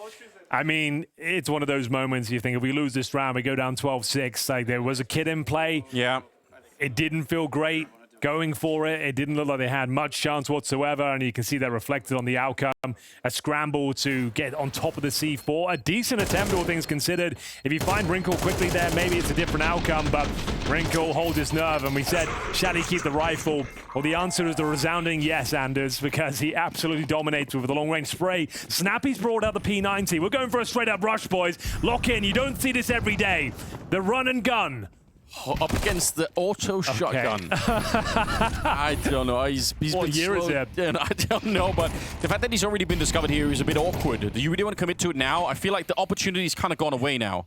Yeah, like when you're buying a P90, you ideally just want to rush the bomb site, get in there, get information, because you can just run and shoot with the 50 bullets and they do a ton of damage. You don't get the kill reward, but it can be a very versatile weapon. It's going to be Kaspersky, though, looking to close things down. He's got Nota and the man advantage. Yeah, well, all eyes were on the P90, and suddenly Kaspersky sneaks in, he gets one more back, headshot. baby.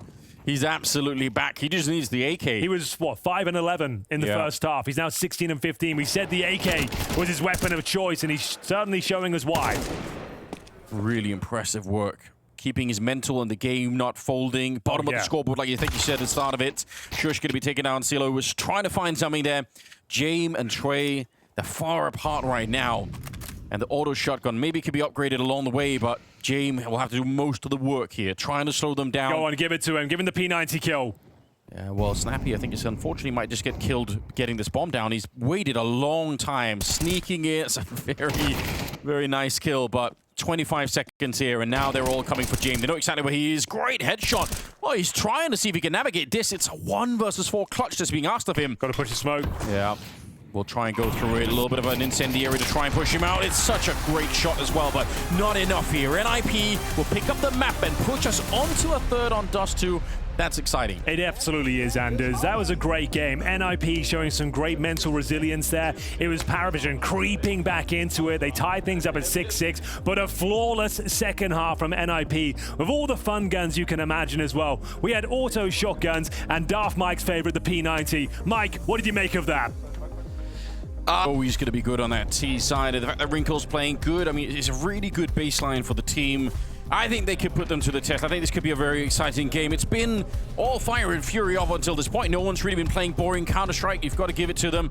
We head into this third map. I don't know. I feel like it's a 50-50 at this point. I really don't know who's going to win this one. It could go either way. Dust2 is coming up here to decide who goes on and who goes to the lower bracket instead. Nobody wants to be there. Oh, I love the energy, Anders. Let's hope this game delivers and gives us another burner. PVISION on the T side here. I was about to say, most teams favor that long entrance point towards the A side on these pistols. We've got smokes down towards Xbox, Molotov to deny aggression. This seems to be a bit of a read because NiP were ready to swing. Players in towards lower, very effective flashbang, and the carnage continues here. It's going to be a couple of kills, make it 3 for NiP. Wrinkle going to town, but the round's still alive, and Wells, Way and Zillow working in tandem. But now, just Wrinkle left. It's going to be a very convincing and yet another pistol victory for NiP. I think PVISION got the count wrong on how many people were in middle because there was so much chaos in the smoke that Sway thought, okay, they're all in middle. I'm going to run B and try and flank them or something like that. And he just had his knife out and got shot instead. And there was a lot of chaos. Like that Xbox smoke just made it impossible for anyone to really have good fights. But NiP come out on top. It's great work. Full eco. Wow. 1 SMG as well on the NiP side. They are respectful. We talked about this yesterday, right? Yeah. The bombs are implanted. Your actual best approach is to bring out the rifles here. Deal with this, no problem. And you're going to have all the grenades. All 5 players should survive. We saw a team yesterday. I can't remember who it was, but they had 4 SMGs in this following round. And it's just not the right approach, in my opinion. I'm not saying they're wrong. To not have the firepower against the AKs in that first gun round. Yeah, you make yourself vulnerable exactly 1 round later, which maybe not exactly what you're hoping for. Good cleanup, not a single casualty on the NiP side, so that's great news for them, especially when you already bought into those rifles. They're going to be off to a hot start here. But again, this is on the CT side. I think it's important to remember, 1, Kaspersky is going to be more impactful. Again, very nice spray down. Again, unarmored pistol, so not really a big deal necessarily, but you'll take it. And they are going to be going into round number 3. AKs, single Galil. Some decent utility here as well on the PVISION side. And probably going to be playing a lot like they've done in the first 2 maps here for the T sides, where they spread out a lot, and they can do so many things with it. I think James is so good at reading once they have just a little bit of info. Well, the Time Lord has got everything he needs to work with round number 3. AKs are out. Nota on the Galil to provide a bit of extra utility, and they make their way up towards short. Looks to be a B finish, though. You can see James joining the troops with his smoke and a couple of flashes. Mid to B smoke goes down. It doesn't necessarily land, but it still is more than serviceable. And this is the door smoke, courtesy of Belchanok. And I think they're just pouncing towards B off this. Hopefully they wait until the smoke's actually popped. See so many teams that throw the smoke and then they run and they get killed because it just didn't pop yet. So don't want to be seeing those mistakes here from PVISION. So they re-smoke CT spawn. And they're definitely ahead of that smoke, Anders. It doesn't seem to be a problem. There's a smoke towards double doors, and that's round over. That worked out just fine. The problem is, I know what you're saying about waiting for smoke to be popped, but that allows the CTs to drop the incendiary as they see it coming in. It actually is very viable to go in like that and have the surprise element and actually catch them with grenades in their hands. Yeah. Oh, he's going to get this kill as well, Jamie. Easy. I just have this, like, nightmare scenario. I've seen it a lot of times at the pro level where there is a CT waiting out there in middle and the T's just kind of walk in and get straight down. The thing is, though, they've kind of got that covered. Do you think about it? That mid to B smoke, even though it wasn't a mid to B split, you can't just be standing in the open looking for the double doors. That's true, yeah. Because you have to be aware of the presence of the mid to B backstab coming through, and it was a threat. There was 1 player there. So it's all kind of calculated in that sense. They thought about everything. Yeah, so that's what the mid to B smoke is designed to do, to make sure that player can't be in the open. The smoke will come eventually, but you want to catch the CTs with the pants around their ankles, nades in their hands, and it's perfectly played there. It's a really nice finish from PVISION. And making that statement early on, saying, we can take this B bomb site.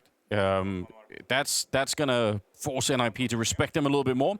They had 2 people there anyway, so it is a bit of a shame for NiP that they couldn't at least do some damage in return, but great flashbangs, courtesy of James, assisted on both those kills. He gets one of his own here on Snappy as well. PVISION don't wait long. Didn't win the pistol, but they bounce right back in that first gun round. What would you love to see? Wrinkle has a 78% opening duel success rate on Dust2 this year, second only to Woxic. Woxic is the master of Dust2, let me tell you. I've seen it with my own eyes. I've seen this guy in practice. I've sat behind him in his games. He is a beast. So the fact you're second to him is a great stab. He'll take it. That's a great stat line to think about. And Jacob did say on the desk he wanted to see Wrinkle with the AWP a lot. He didn't want to see him, spend too much time with the rifle, have the presence on the map. You like the idea. So upper B again. Great little replay there, catching that upper take. Speaking of which, Wrinkle will find a second and third kill. NiP looking hot to trot today. I'm enjoying their output on the server. Everyone's turning up. And Wrinkle, we were saying he was excellent with the rifles in the previous map, but he reminds us that he can still get it done on the AWP. Fantastic sequence from him. Very confident round from NiP. The B bomb site shut down. That's huge. And you had that little spray through in the beginning. You could see the bullets on the back of the wall, so they might not be expecting that the AWP is going to be that close when there's already been an M4 shooting into the actual hallway. They had the safety net of the rifler in the corner as well. Wasn't even required. Yeah. Wrinkle knocks them all out. Great work with the AWP. He is known for those close-range encounters, fast flicks, no scopes. He can do it all. Very talented player, just has problems with consistency. Oh, yeah. It is a lot of fun. I think that's why so many people were so excited when he joined NiP to begin with, and it is really fun to watch. It's one of my favorite kinds of AWPing that exists out there, but I mean, if you could do it right now, that's all that really matters. NiP, if they could take down PVISION early on in this group, that'd be a great headline for them. You said NiP coming off the back of a smaller LAN win, but a win nonetheless. Winners of the Roman Empire or something it was called. I believe so. I can't remember. I think it was called something like that. As James opened things up, speaking of Wrinkle, he does go down. It's not ideal. Shush, looking to see if he could recover that AWP. Bear in mind, we have Spirit Liquid coming up next. The winner of this game will play the winner of that next game. Yes. So likely to be Spirit. Unless Mouths has something to say about it. I mean, yeah, I don't want to write them off, but they've said they've had 1 day prac. And they weren't looking good before, so surely it's not going to be the miracle cure. I don't know. Liquid. Spirit are in a weird state themselves. They don't look great. They lost to Astralis, for God's sakes.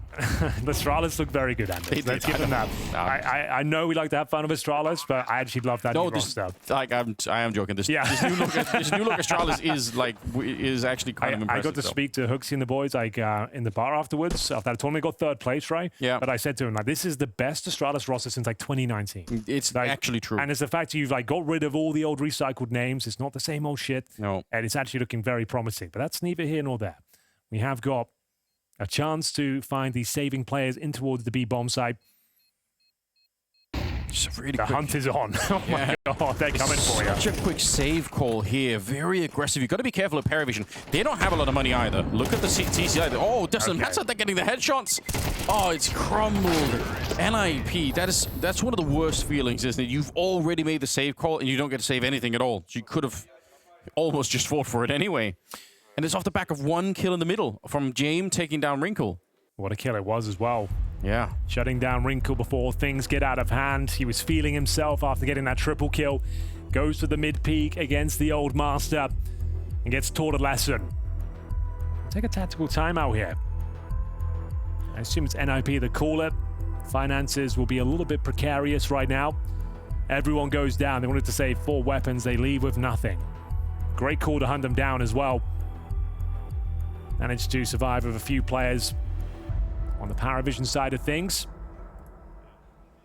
Let's get into it. We've got a great series here, Anders. On paper, you might not necessarily think NiP versus PVISION would be that exciting to watch, but it hasn't been slow. It hasn't been as tons of saves. This has had everything. It's had a magnitude of clutches, high-octane moments. We've had individuals like Kaspersky, Wrinkle stepping up. It's been a lot of fun. Very hard to know where these two teams would meet because PVISION look a little bit weakened, NiP on a slight uptrend perhaps. Yeah, absolutely. Like, who knows where those curves intersect, but it's been really great. Expect more of it here. Not quite getting the boosted shot. No one down below. Gonna just sound off on the AWP and fall back. He's just trying to bait out some util on the CT side towards B there, and he's done it. They've actually dropped the smoke. They weren't feeling comfortable after 1 flashbang. That's exactly what they wanted, because now you're going to keep 2 players on that side of the map. All the meanwhile, you're getting ready to execute in towards A. You're going to pounce on this quickly, Anders. And Zelo might just be jumping down towards spawn, I reckon. Yeah, they don't use any of the normal utility. They just go behind the smokes here. This is a lot of speed behind it. There's finally the shot from Wrinkle. It's a little bit late in the hour, but he will get the job done. Gets a second now. They're going to finally burn him out, but he did take 2 with him. Fantastic work. That Molotov had been earlier would have been a big difference maker. Spammed through the wall. He very nearly got Sway. But James just frozen on that site, waiting for Snappy to come out long, and it was worth the wait indeed. Kaspersky Doesn't have the AK, of course. M4. It's not where he does most of his work, but maybe he could do this. Sway's already a bullet away. One jump here would get the job done. James, he's got the angle for it, and he's quick on the trigger as well. Very close round. I think Wrinkle very nearly got the defense down, but it wasn't enough. Huge round. Was looking very promising there. The ace side was looking rock solid. Wrinkle hitting some fantastic shots here. Gets himself a couple. The Molotov burns him out. This is where the round was won, if you ask me. Sway watching the extremities, catching the rotation of Shush, and then James, of course, reading the situation so well, aware of every possible outcome there.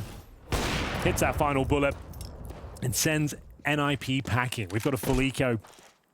Kaspersky will bring out a Desert Eagle, but they only get $2,400 in the next round, Anders. AWP's not available in the follow-up. Yeah, that's a bit of a shame, isn't it? So I think it could be very important if they could do some damage here. Oh, it's the Mac 10. That's not a good look. So I was going to say, some of the money not looking great either on PVISION. That Mac 10 going forward as well, because we know the money's so low, it's actually super viable going into that next round. Not only will they have no AWP, they're going to have to sacrifice helmets across the board. You can't even justify a helmet. You're going to be averaging like $4,200 per player, right? Yeah. So you have to go M4, no helmet, basic util. Now, if you call a fast strat with that Mac 10 at the front of the pack, you're going to find openers left, right, and center. It's going to be very difficult to contain. So that's a tactical purchase. It's going to be very worthwhile in this follow-up round. I can't wait to see what James calls of it. He knows the money better than anyone. And let's have a look at the helmets. Yeah, 0 helmets. Yeah, you called it. That's absolutely right. Kind of devastating. These are the small details that make a big difference. Yeah, no kits either. Even utility somewhat limited. I mean, you could even make a case that NiP might want to try for some shenanigans of their own. This could be one of those rounds where if you can push long, if Snappy could do that, I don't know if he exactly is the kind of player that would normally try and go for it, but I feel like you might almost be forced into taking an extra risk here on the CT side just to avoid eventually getting out-dueled by all that utility as well on the PVISION side. But Catwalk, always the first place you want to try and control here on the T side.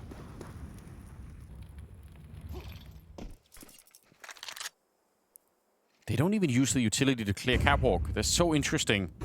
That's become default protocol for almost all teams to burn out that high ground. He did want to push long, but they were absolutely ready. Such an audacious maneuver there. You're going in blind and hoping for the best. He gets a dink at the very least. It's not a complete failure. That's your in-game leader removed. There it is, the Mac 10 unable to find the head. Only a few body shots. So that threat has been thwarted. Hotel trying to bait out some util towards middle, showing some sound cues, but they are running out of time here, Anders. 30 seconds remaining. PVISION famously love to run the clock down, but they need to get the skates on here. Oh, they've actually called it perfectly as well. They've taken the bait. They think it's going to be a B play. Not a great position for multiple kills, but he certainly makes it work. There's the double, and that should be the round. 15 seconds remaining. Backstab from Wrinkle. Job done. Well recovered here from NiP. Such a great off angle. You could see in the way that PVISION were navigating the stairs, they were not expecting for Ken to be there.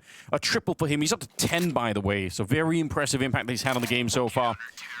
They did have him alone on the bomb site. So if they would have traded him out, even just a 1-for-1 quick trade there would have been a very, very good chance for a bomb plant and a follow-up here.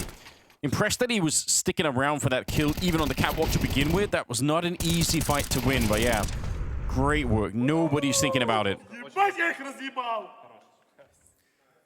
He's always excited.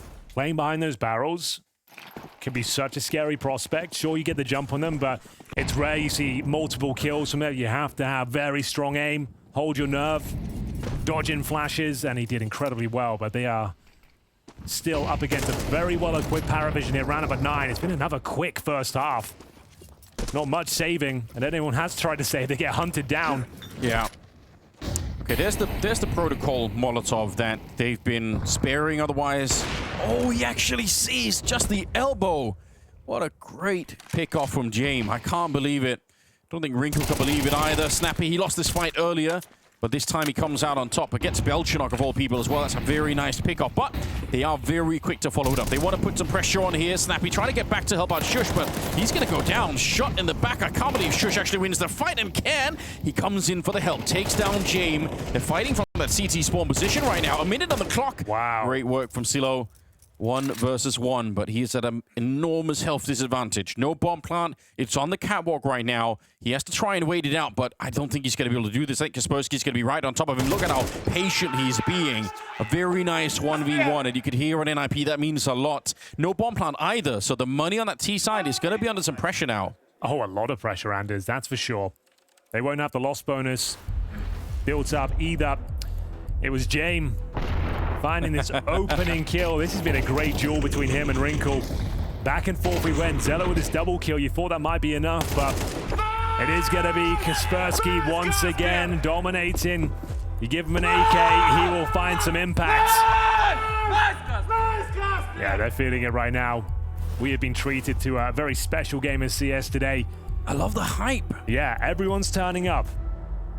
This Both is teams have a lot to prove. This is what you didn't get out of the, all Swedish NiP lineups. Swedes are a little bit more quiet. Yeah. I like the fact that Koenig is getting into it here.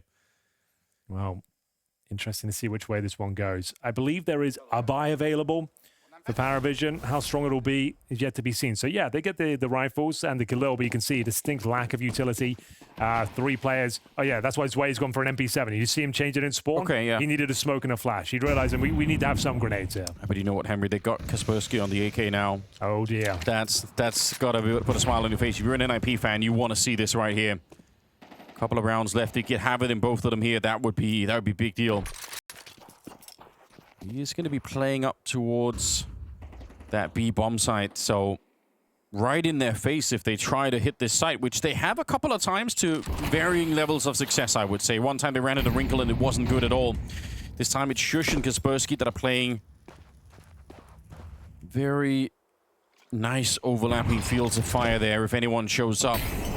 Just to push them back. They're not really trying to control catwalk at the moment. Nota just wants to make sure that no one's going to be shooting him in the back when he goes out middle. They're going to go for it once again, Henry. And honestly, Kaspersky, I don't like the fact that he's moving around so much. I feel like he's putting himself at some risk here. Shush in the back. They don't have the Molotov for him. They can't actually burn him out. It's a whole execute on the A side, but all of this is just a fake right now. Shush, no Molotov. They need to hit the headshot or he's going to be able to live quite a long time in the back here. Incendiary, it's a bit of panic. Kaspersky, he goes down. Belchinok, a double headshot opening. Bit of a panicked moment there. You could see trying to get out of harm's way. Fumbles the Incendiary. Teammate Kaspersky can only find one, and that is round over. Both of these teams in a very precarious spot when it comes to the finances, have to save once again, especially the Wrinkle AWP. And PVISION have been going on the hunt, but it looks like they'll just hold on to their AKs this time and allow NiP to save 2 M4s and 1 AK, I should say, and the AWP. Oh, it's so frustrating to watch when we have so much more information than NiP do in this moment, but you could see it's just Nota on the catwalk, a solo execute, and NiP buy it. They pull Kaspersky out of there, and unfortunately, Shush just couldn't keep it alive at the back. He probably thought they were going to Molotov him, so he probably didn't want to stick around at the back, but they actually had no grenades for him, so there was definitely an opportunity here. Great entries, though. Belchinok is wild couple of kills coming out. Shutting it down right there. Brutal headshots. Great pre-fire toward the double doors. It ties us all up at 5-5, ladies and gentlemen. Penultimate rounds of this first half of the final map. And the UMP, the signature weapon of Shush, will be brought out here. It's actually pretty decent by all things considered. They do save 3 weapons. Smoke goes down towards those double doors. It's missed. It should be fine. I don't know. I don't think there's a gap at the top. Oh, yeah, there kind of is. I don't think that is serviceable. Thank you for pointing that out, boys. Not a great smoke. Need to be careful there. I mean, it's enough to get up towards shore. It just doesn't feel comfortable. But there was a world in which somebody had been in the right place at the right time on the other side. You never know. Back with the protocols to take this catwalk position. 3 people at the B bomb site for NiP. They're so worried, and James has somehow read it perfectly. He's absolutely manipulated his defense. Kaspersky's gone down, but all the pressure at the moment is on Cairn here, playing at the edge of the Molotov of the smoke. It is not working out for him. Nota with the headshot, and again, NiP probably going to be saving. I don't think you can justify this. No, definitely not. Final round coming up next. Need to save the AWP, and Zwei, he's heard you. You've made noise. He's going to get a guaranteed kill here. Is he? Okay, Wrinkle somehow reads it. Okay. He was running away. And that's an AK. Like he was dead. Lovely work. I guess it was a bit of a bait and switch there. Make the sound cue, see if anyone's nearby lurking. Yeah, that's probably true. But here's, you could see how the 2 last rounds that we've had, they look very mirrored for NiP's point of view. It's catwalk control, and the first time it's catwalk control into the B pop, and this time it's catwalk control into an actual A attack. But from NiP, it all looks the same, and because they're not forward on the map, they don't really know what's happening. They're not really at the catwalk. They're just hearing the grenades from a distance. Like, they're not there fighting them. I feel like maybe that's one of the potential criticisms you could leverage against the CT side is, where's the information? They're a little bit too far back on the map for my taste. That's a good time out for this final round of the first half. Nice spray down from Nota. Made light work of Cairn on toward that A ramp. Fighting through the flames and smoke. Very difficult scenario for him. Last opportunity to post another CT round here. PVISION have woken up once again. Slow start for them. 3-1 down, but slowly but surely looking to tie things up 6-6 once again. Will it be enough? Honestly, even at 5 rounds, I don't think I'm too panicked for NiP. It's not going to feel good because you had so much of a lead, but they've been winning almost all the pistols here. Yeah? Pretty much in every map. They won again in the first half of Dust2. They went up 2-0. It was the 3rd round where PVISION came online.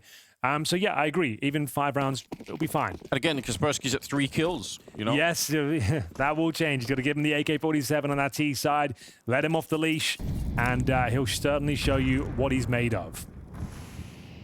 Smoke attempted once again. This time, it is flawless. Level of precision involved is definitely interesting. Oh, such great timing. They even had the flash to try to create a bit of an insurance policy for CeeLo to pick that one, but unfortunately goes down instead. 4 versus 5. Well, this really has been the wrinkle show. That's true. And this CT half of Dust2, it's an AWP's paradise for a reason. He's staying nimble, he's staying agile, he's showing us he can hang with the very best of them. But James is still alive, looking to shut down that prospect. 1 minute remaining, they're going to go for some mid-control here. No one home on the other side. James will be looking towards the B window momentarily. No one there, no one peeking. He'll continue trying to find any lurking CTs on the other side, but they are burrowed away in towards the bomb site itself. Yeah, this has been the big problem for NiP, though. They have so little information. We'll see if James can actually use this. He can't because he's dead, but I think it's risky to give someone like James and a leader like that so much real estate to play with. They did shut it down this time, and it looks like they're going to be able to get the 6th round. There's only 30 seconds left. As they smoke and Molotov that CT spawn position. Shush and Snappy inside of the bomb site, but Snappy, I can't believe he's alive and might only be for a second here. The grenade is going to land right at his feet. 20 seconds. They try to get through the window. It's such a narrow choke point, and Shush, he has sprayed them both down. Nota, 1 versus 4 here, and Shush will take care of business. That is not bad at the end. They tie up the game 6-6 for the first half.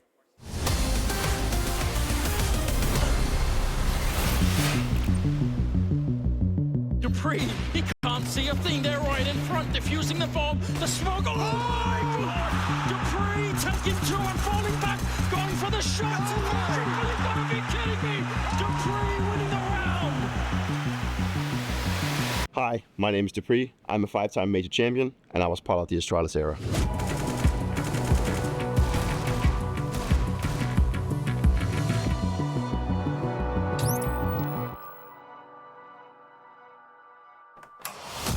In the beginning, Astralis, it was with any other startup.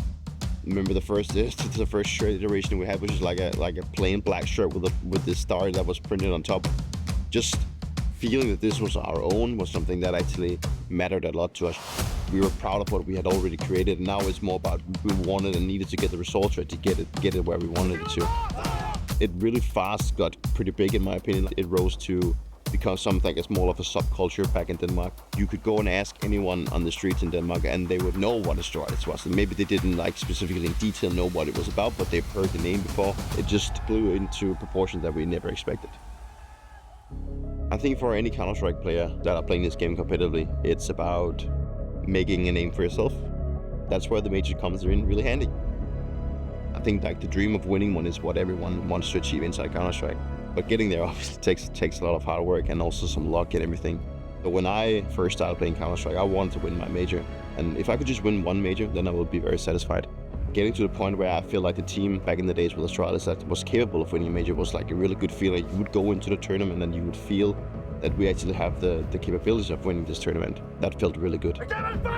We went in that grand final, you know. I think we were obviously playing against Virtus Pro in that grand final. You know, we were playing against some really experienced guys from the time. And for us to go up against these kind of legends, it kind of fueled us in a way that we want to go out and prove that we can also do this, you know. And then, you know, getting to the point where you need one more round. I believe that we had 15 seconds of free time and Clay would say like, guys, let's just do the exact same as we just did, like let's catch them off guard. And you could just feel that everyone in the team was on the same page. Everyone felt that this was that right call, you know, everyone believed in it. There was so much chaos. Like it was just like people just getting killed left and right, but it was just like one frag at a time, and you can see in the kill feed like we were getting closer and closer and closer. And then that final kill, which I believe I got when I hit that last Tech9 headshot on test, that was like crazy. And like the feeling is just like we jumped up and threw our headsets off. All of a sudden, I found myself in a position where I'd actually achieved that dream of winning the major.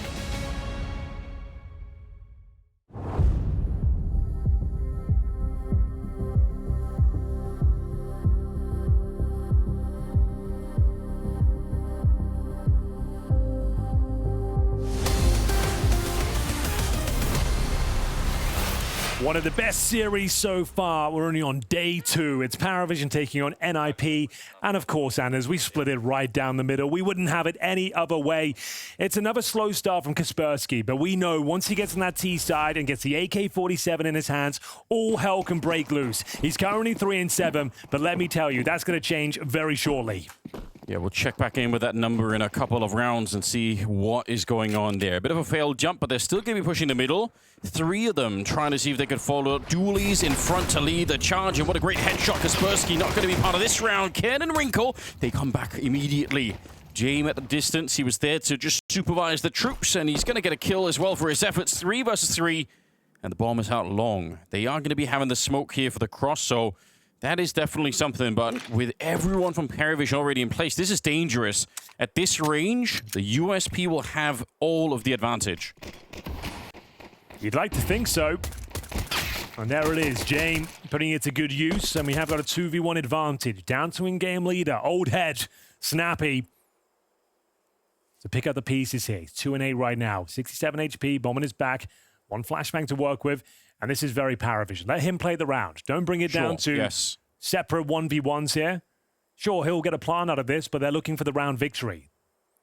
Snappy's got 2 kills. Yeah. Imagine the impact he could have on the game if he could somehow clutch this one. That's all his team needs of him right now. Definitely a big ask, but you are exactly right. They let him plant the bomb. They say, we don't care about the rifles you're going to have in the next round. We just want to make sure we don't screw this one up. But he's already relocated a bit, takes the fight against the first, gets the goosh on the second, and he's done it! Snappy doubles his kill score and does it for the Boomers. He certainly does. That was a thinking man's clutch. That's when the in-game leaders really do shine. In those sort of scenarios, you're given enough time and space to work out the best possible post-plant position. And my God, does he absolutely nail it. It was looking like a bit of a disaster here, but yeah, maybe they give him too much space, Anders, allowing him to plant, getting that strong position, and the Glocks come out on top. Yeah, you can't believe it. I was going to say, that doesn't seem like that seems like a I can't believe it kind of laugh. He actually pulled it off. Oh, the Zeus is out. We don't see many of those these days. Maybe for good reason. Down he goes. That was a friendly grenade. Yeah, I think the idea was to say, oh, if we're nading it, there's no way no one's going to be in that corner. It's actually pretty smart. It is, but I wonder if the blood splatter Oh, maybe. I don't consider that. I don't know how the blood works with grenades, to be honest. I'm actually not sure if that's client or server side. Okay, it's on the wall. It's on the wall, so it wouldn't have given away. I think it's still a cool idea. It is a really cool idea, yeah, of course. Like you're nading a teammate down to 20 health, but there's a chance of a Zeus kill. Oh, that's worth investigating, isn't it?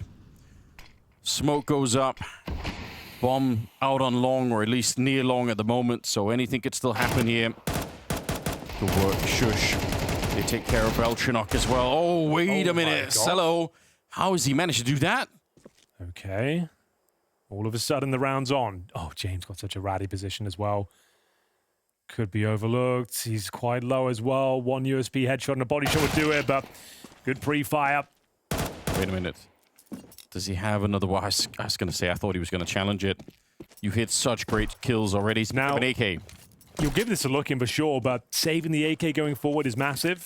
Maybe you'll see if you can find some residual grenades across the map. Anyone drop their utility. He won't be winning this one, that's for sure now. But try and contain them. You can go towards T-spawn and look toward the tunnels. Just hunting for any bits and pieces across the map. He's already got a deagle, got a smoke, and yeah, saving the AK. And to be fair, dude, it's another NiP pistol victory. I think they've won pretty much every pistol in this series. Yeah, even the ones that start badly, they still turn it around somehow. I mean, this one was the snappy 1 versus 2. I can't believe that even happened. Nobody else could either, but yeah, saving the AK. It's not a bad call. In spite of the impressive deagle shots. If James had got that kill in the middle, though, it was going to be a different round entirely. But it's NiP once again. The pistol's been picked up here, and that puts them in a bit of a driving position. Okay, no blood spatter. Nope, they just checked it.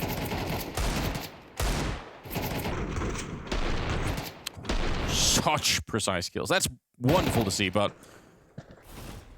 PVISION, they haven't been easy to put away. They always find a way to sneak their way back into these games. They are the hardest team to close out a game against, I would say, in the entirety of CS2. Just when you think you've got them, when you think they've got nothing left, they're down and out, they'll somehow win a full eco, take it to overtime, grind you down. James always has one more plan. He never runs out of ideas. Like, he really has turned things around. It felt like his career was over. At the start of last year, you thought he was done. After Rio, like, they won the Rio Major, and then he disappeared. And, like, the team crashed out and just did, like, it was so bad. I thought maybe he was going to be gone too, but... back in a big way. Definitely. Got the AWP this round. Looking to recover now. Managed to inflict serious damage in the previous eco. Plenty of grenades and spawn. You're doing good work. Very nice on that one. They've dropped down. I think James heard it, so he's trying to disengage just a bit. Kaspersky, strong position, but the spam's coming through. Oh, he hits him, but it doesn't matter.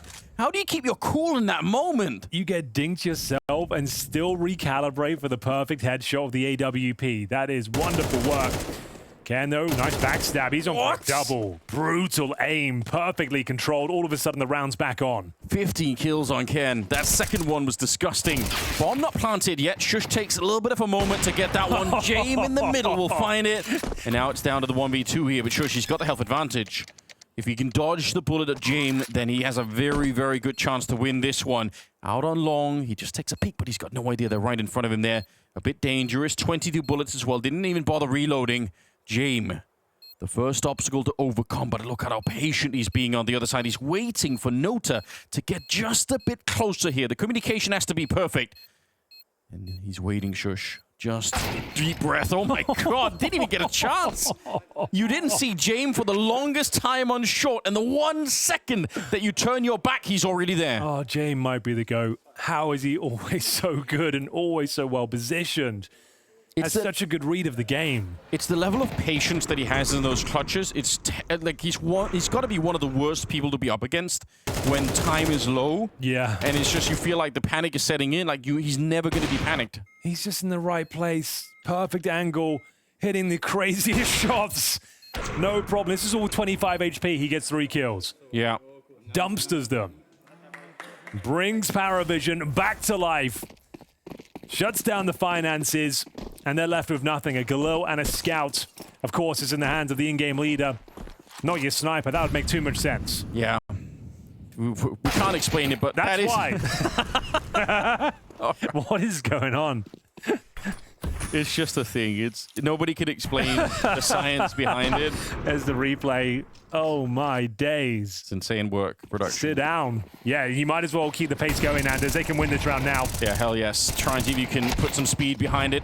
Kaspersky with the kill does get the kill there, but they're flooding in. The defense is looking pretty good at the moment here. Nota, strong headshots to shut down the push on Catwalk. But there was a moment there. I like the call. Full-on drive-by with the scout. IGLs and scouts. It's something about it. We'll never know why. We need to do like a documentary on him. Yeah. If you're a YouTuber, look into it. Look into the history of in-game leaders and scouts and try and understand why it's a thing. I think that's a good subject matter to cover. So we need real theories we can even investigate. It's so random, but it does seem to work out a lot of the time. The score is tied once again. Going into round number 17 here. And more of a default this time for NiP. Don't blame them. We'll see if they can find the relevant information here. Going to be probably looking to take that mid-control, and then after that, clear out Catwalk, and we'll see if they are happy with the info they got at that point. They do have some utility on the T side, but it's not enormous amounts.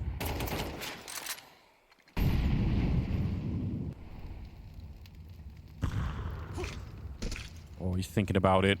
Wrinkle. He lost this exact fight to James in the first half. He wants some revenge, but James is right on the other side It looks like Wrinkle has the advantage right now, but whenever you discount James in these sort of angles, he always surprises you. Yeah. He does go for this peak. He's got to get the kill. I'm telling you. That's what I'm Depends wherever he feeling fancies too. it. So far, he's just waiting for somebody to peek the doors on the other side, but what a long standoff this has been. Like 15 seconds of them just looking at each other or near looking at each other through the wall. 15 seconds down again. It seems like, how long have they been stood here? We need like a timer for this alone. We're sub 40 seconds. And this mental battle's just been happening. Now he's going to disengage, but that's a long time off the clock here for NiP. Really nice smoke from James as well. Dissuades them from middle, sending them in towards the setup in towards A, but it's the jump down from Snappy. They didn't see that coming, but the round is still on. In towards B we go. It's going to be Zello and Nota working in tandem here, looking very comfortable, surrounded. No time remaining. Wrinkled is hoping for a couple of frags before he goes down, and he does have to go down. And it will be PVISION taking the lead here. Very convincing one, especially. Just wasted too much time there towards middle. James smoked them off. They had to collapse in towards the B bomb site, and it's an absolute disaster for NiP. I'm surprised that round didn't go better when they get the kill on James there, but I guess it's just got all the protocols in place. You can see they've smoked off mid doors, and as soon as they want to commit towards B, they smoke the tunnels as well. So you're running through smokes into rifle setups there. Sure, you got James, but you have so much intel as to what's happening. Rotations come through spawn. There it is. You want to play his game, he's more than happy to oblige. Was that the scouts of Wrinkle? I didn't catch it. Did he buy one? I guess he did. His Snappy picked it up. All right, yeah.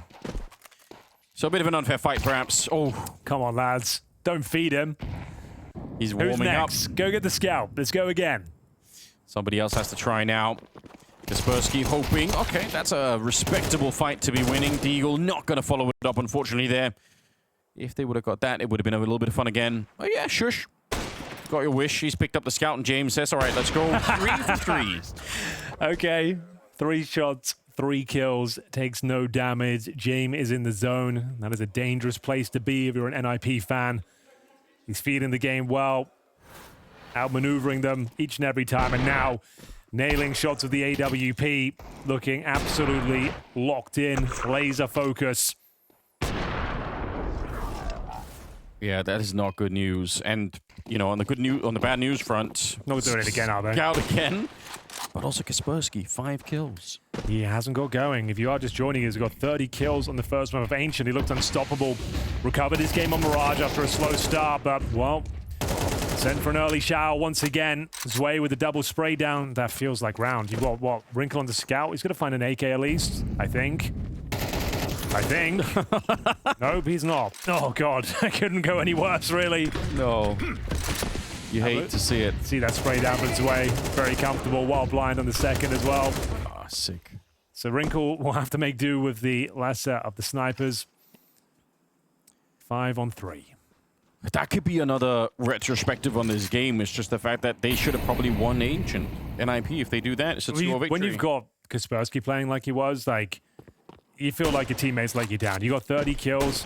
Yeah. And still, it wasn't quite enough. And it feels like this one is coming to its logical conclusion as well, I'm afraid. This is a significant round to win. They're going to be struggling for cash. I can tell you right now, they will not be getting the bomb down. They'll have maximum loss bonus, Anders, which is $3,400. But on top of 0, that's going to be Galil's and Tech9's. And you're getting nothing out of this one. Snap-Eater's hoping he can find a kill. That's where we're at right now. It's 5 on 1. It's not that James can't flick, because we've definitely seen him do that, but there are so many of these kills that are just, he's in the right position. He's got the crosshair. Positioned himself so well, he doesn't have to. Yeah, it's not necessary. Having nice flicks is great, but having fantastic positioning is much better. It's more sustainable. Could even, if you wanted to be really wild, you could even go as far as to say a flick is what you do when you're actually in a bad position. Yeah, when you're in a bad position. No, that's a good take. If you're having the flick, it suggests you haven't read the situation well. It's impressive when they land.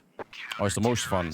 But there's something cold and calculated about the way that James approaches this. Like, you feel like you never stood a chance to begin with. Like, oh, he's already one step ahead.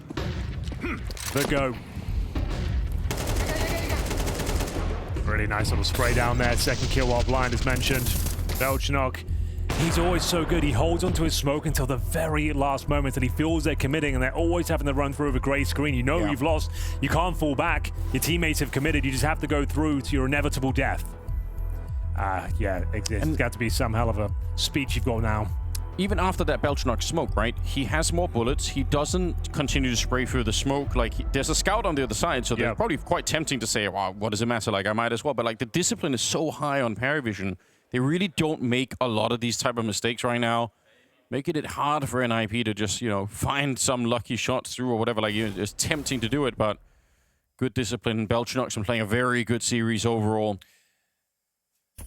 Last chance Saloon here, really looking for series points. They're up against the pistols here. Wrinkle can't even justify much more than some Kevlar on the Glock. He's hoping one of his teammates goes down. He gets an upgraded pistol or that AK. Kaspersky, my friend, we need something from you here. He's got the hero AK. And he's going to have to step up and go above and beyond. And it's kind of a messy little boost. Doesn't really matter. No one was there either way. But doesn't bode well for the confidence of the round. I still want to believe just a couple of good rounds here, Henry, and we can ignite him again. I think there's a chance, but we do need that one starting round. James almost offering himself up. That's a nice grenade in return. My God, that hit all 5 players. That's what it's all about. Execution towards A. Oh, where does that smoke off to? Did it land? Nope. Not really. You're not supposed to jump on that one. You just throw it with a middle click. Bit of a mistake, perhaps. Another grenade on top this time. 3 people. That is just so much damage to begin with here. But Kaspersky's still alive. We'll see for how long as he swings out towards that fight. It's not going to be happening. This was a mess. Nothing they could do, unfortunately. My One God. of those rounds you're like, yeah, we didn't deserve to win that one. We completely fumbled up. Missing your grenades, fumbling the boost. No one really had a chance for a kill. That's GG in my book. Yeah, the best they had was like a pixel of James' helmet showing at the start. Yeah. That might have been it. But yeah, once they get past that, it's not working out here. Great utility use as well. Good night. Yeah, if you're going to make those sort of key errors when it's do or die time, yeah, that's going to be the result, I'm afraid.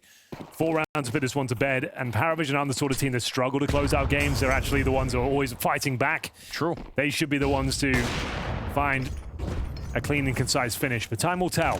What have NiP got left in the tank? What we've seen in the last couple of rounds suggests they have run out of gas, but let's see what they can do. Had the great stat line from earlier, how they're not that good at winning these close kind of games. True, yeah, so good point. Good throwback. That might be something to think about as well. And we knew that they were going to be good. I mean, again, we were both shocked that PVISION didn't pick Dust2 as the second map instead of Mirage. So I think this is a very comfortable map for them at the moment. They really do enjoy it. Play it quite a bit. Looking to blow open the smoke here. Didn't spot them, but you can see the comms coming through. They could be up. Yeah. And there are 2 people waiting on the other side. This flashbang is so hard to deal with, isn't it? The CTs have got 4 AKs, Anders. They should be closing this out right here, right now. They might just do that. Oh, it's one more headshot. Takes down Wrinkle. Canis in the middle, but the bomb is lost on the catwalk position. 50 seconds here. Shush, you're going to have to be activated. You're going to have to do this on your own with no help at all. But they don't respect him at all. They just go and fight him. 2 versus 1. As Ken did get the first one. They're shooting him in his tippy toes down there. Has to back on out. You'd love to like think he could do something with this, but with 35 seconds, where's the bomb down? Towards short. Have they got another smoke? Got a Molotov.